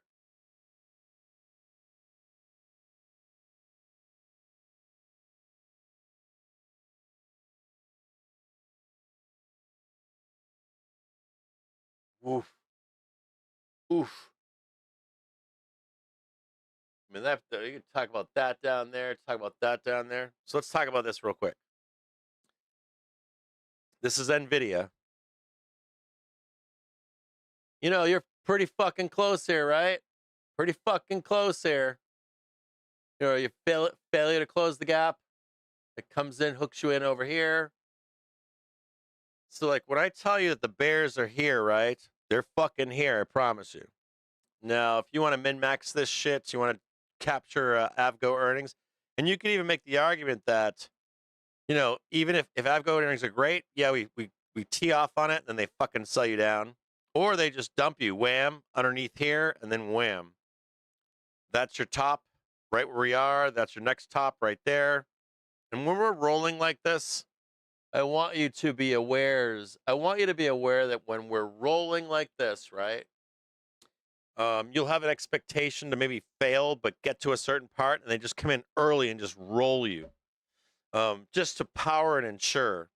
So when these guys get back from the fucking, when these guys get back from the goddamn beach, right, the beach party, summer beach party that never ends, like they come back on like the from Labor Day and shit, and they're just like slamming the fucking sell button. You might not be at those prices. And it's gonna be something where you're like, maybe even if you maybe you do that one right there, come back down, and then you're thinking it's gonna go up there, and like right here they catch you, wham, wham, wham, and down. And I just want you to know that they're here, and I want you to know that they're gonna get more stinky. They're gonna take a shot at it. I'm gonna give you a few top lines here. Hold on, I gotta take this.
Just in a moment, guys. I got to answer these questions. We're going to talk about this one more time. And give me one more second here, okay?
Sorry, that's the anesthesiologist.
If any of you are still watching, I apologize. That was the anesthesiologist. I just wanted to talk to you about this one last thing here, which is,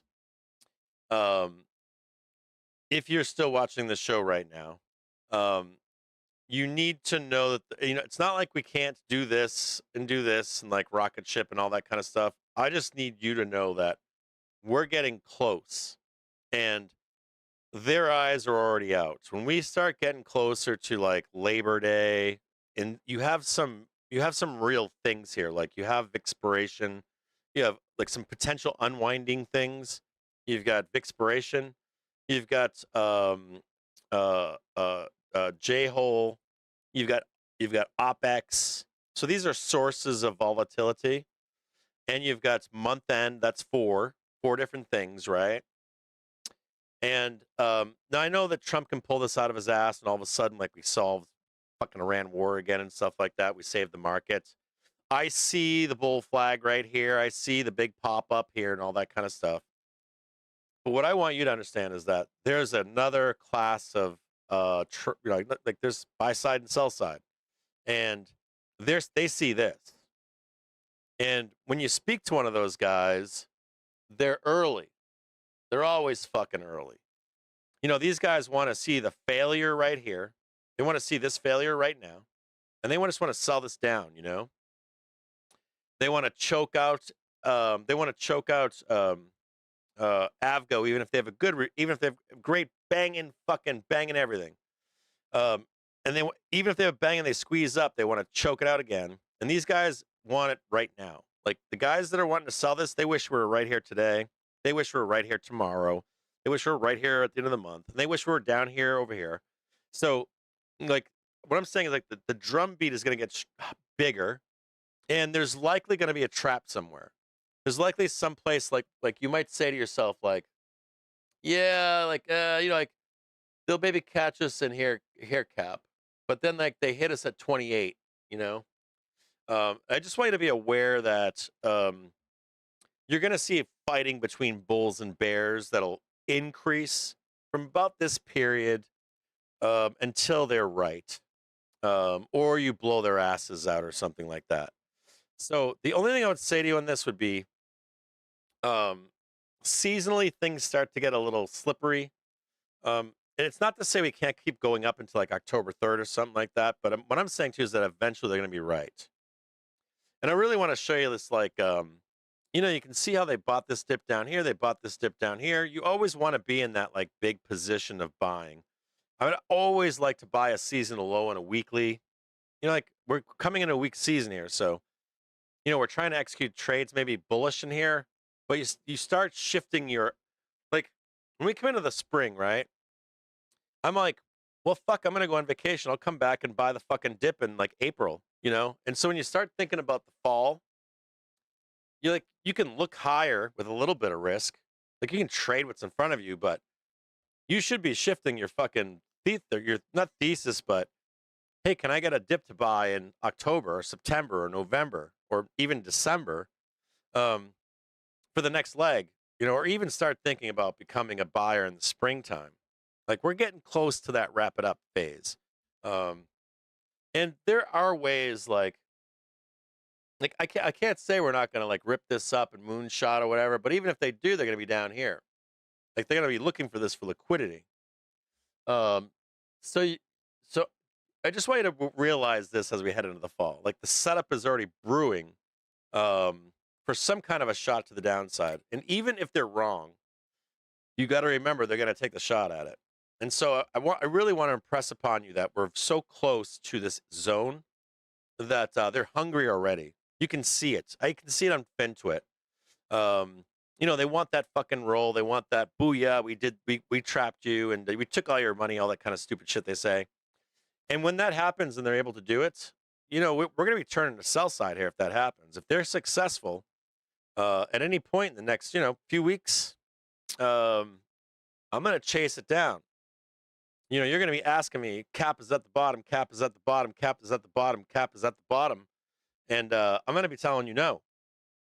So, start thinking about I want you to think about,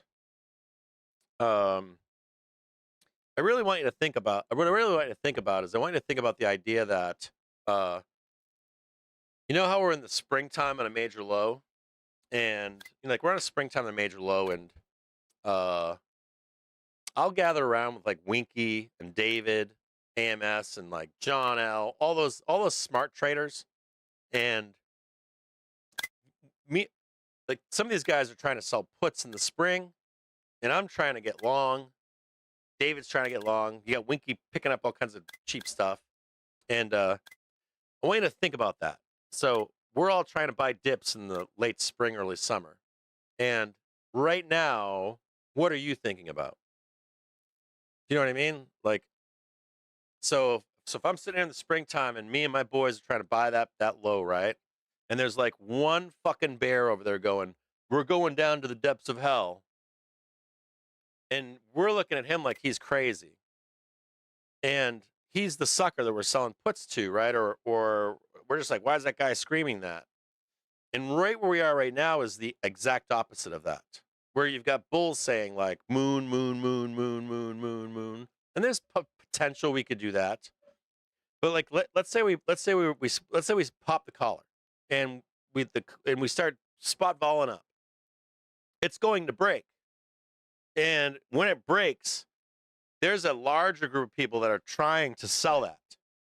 So these people are looking for the failure of a weekly or failure of an hourly trigger, failure of a daily trigger, and these guys are looking to get this ball rolling to the downside. So if you're out there and you're a bull and you're just getting bulled up, you're getting bulled up in the wrong season.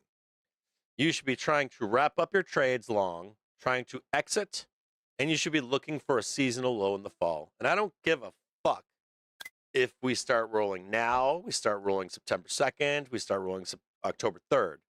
You're shifting into the sell side mentality. And price doesn't matter here. So you should be able to abandon ship when you need to. You should not trust bulls. They will begin to fucking, I guarantee you that bulls will rug pull you before a bear will. And they're here just waiting to fucking sell this market. So, and when you stay with seasonality and you stay with the market, how they're doing these things, when you stay with what they're doing, you have a much easier time. When you're trying to fight the flows in the markets, you're going to have a really fucking bad time. You wind up being like the bear in the spring that's like, oh, no, it didn't roll. Now we're going up. Oh, we'll send them down the next time. The next leg's coming. And you'll be the guy that gives all your money back to the market while you're trying to fight that roll to the downside, trying to buy those dips. And you're like coming to your friends going, this is the bottom, this is the bottom, this is the bottom. It's not. So I just want to leave you with this last little bit here, which is, we're coming out of bull season. We're coming out of taking profits, and then we're coming, even if Avgo goes up and the rest of the market's rolling over, maybe the indexes are rolling over, they allow Avgo to do their thing. But the reality here is that we are shifting out of bull season, and I can't tell you when it ends. No one's going to tell you that or can tell you that. You're going to see like I'm open to the squeezing right now. I'm open to going up into September. I'm open to I'm going to open a trade like 78, 90, maybe close to 8,000. But the closer we get to that shit, the more I'm like, I'm looking for that fucking, that top tick. And so just if you're like Uberbull, start turning start putting some hair in your arms. A little bit of hair in the ankles or something. Grow the hair out in your butt patch, or maybe you never shave your balls, or maybe you leave a bush, but you shave your balls. Start growing the balls out with some hair. And just being aware of it. And you don't need to get like crazy bared up here. You don't need to be like slamming the put button, any of that kind of stuff.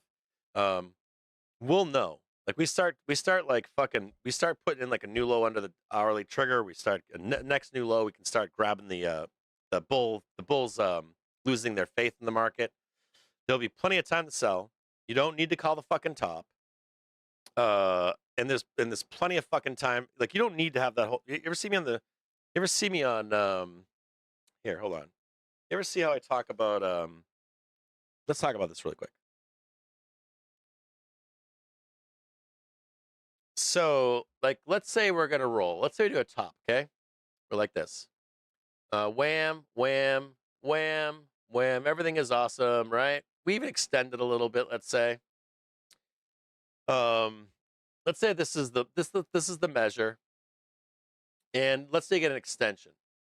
More than you're supposed to. We're squeezing spot up, ball up. You don't need to be just auto selling this. All you need to do is like we're down here, right? Oh, we got the new low, right? You don't need to sell that. You just wait for the second low. And in truth, right? In truth, you don't need this first leg. You don't need to be this guy. What happens is this bloodbaths down here. This comes up and starts moving down. And this goes a little bit deeper. We'll give it to the bears here, okay? The trade that makes the money in this big fucking correction is this trade right here. This is the money trade. You can like day trade all this stuff, day trade all that stuff. This is when you get like max fucking bear, like wham, put all my money on it, let it fucking ride, burr. And the reason is because this is an 85% winner. It's like 85 to 93% guaranteed. So be patient in the roll. You don't need to be the top caller. Top callers fucking call tops all day long. You don't even necessarily need to sell it, but you're like starting to think about taking profit. And even if you miss out, remember that a lot of these loud voices you hear out there, they're bad traders, I'll be honest with you. Like the people that are like they're calling a top, they're either bad traders or they're looking for like selling sizzle and steak and blood and all that kind of stuff. If you make money in the stock market, what I'm saying to you is fact. So you don't necessarily have to chase the rest. You're like, oh, you're the guy that says, well, Cap said we were going to roll here, and we ended up spot balling up here, and I missed that trade. Do you know who didn't miss that trade? The fucking asshole that was down here. This guy took his money and ran, and he don't give a fuck about that. You know what I mean? He's back down here again trying to buy this shit again. So be extremely careful of the noise. Like when we come into these like transitions, you have to be, you don't know who those people are. You don't know what their positioning is. You don't know how long they've been long. Like the same guy that's not bought, he's like, oh my God, I'm scared to buy a bottom.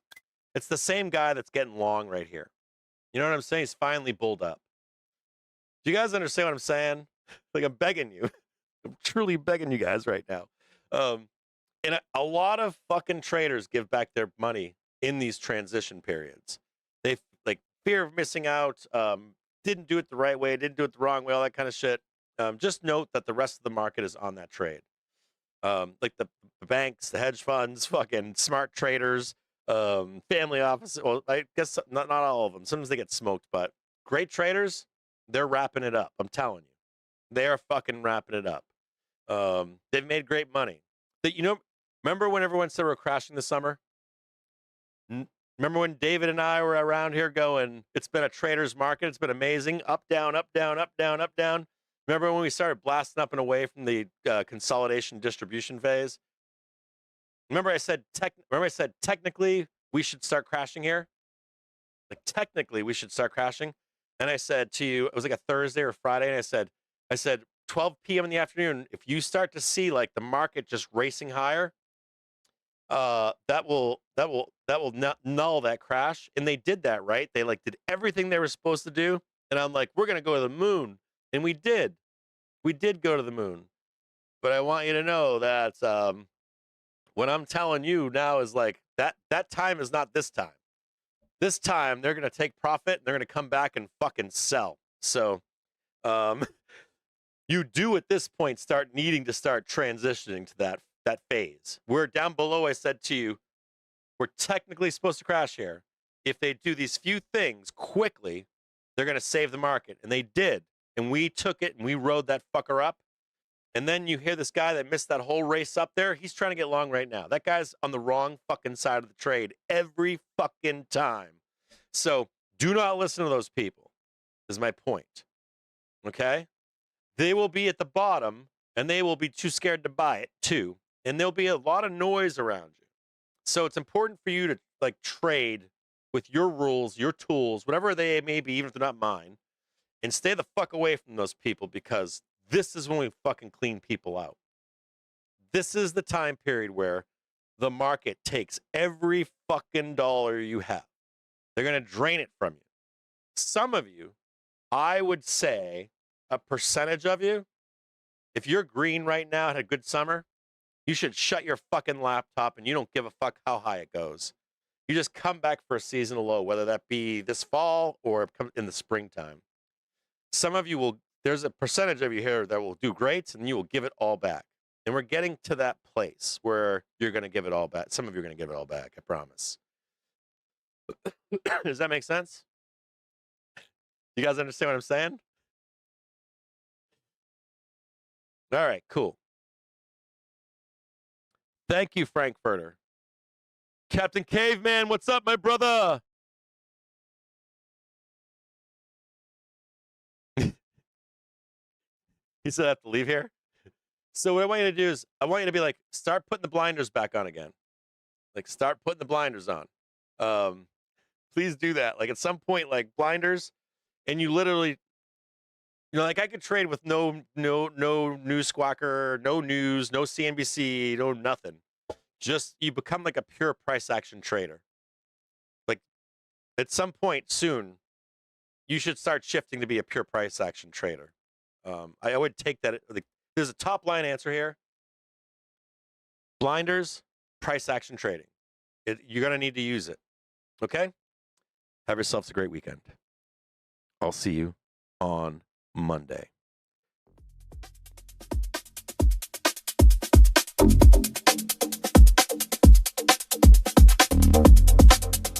Thanks, Adman. What's up, Fat Wong, baby? Nino, California. LSA rocks. Get rich together. What's up, Captain Caveman, my brother, baby?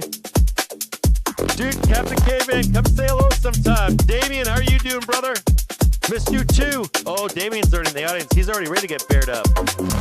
Tampa Bay Buckeye. You guys take it easy.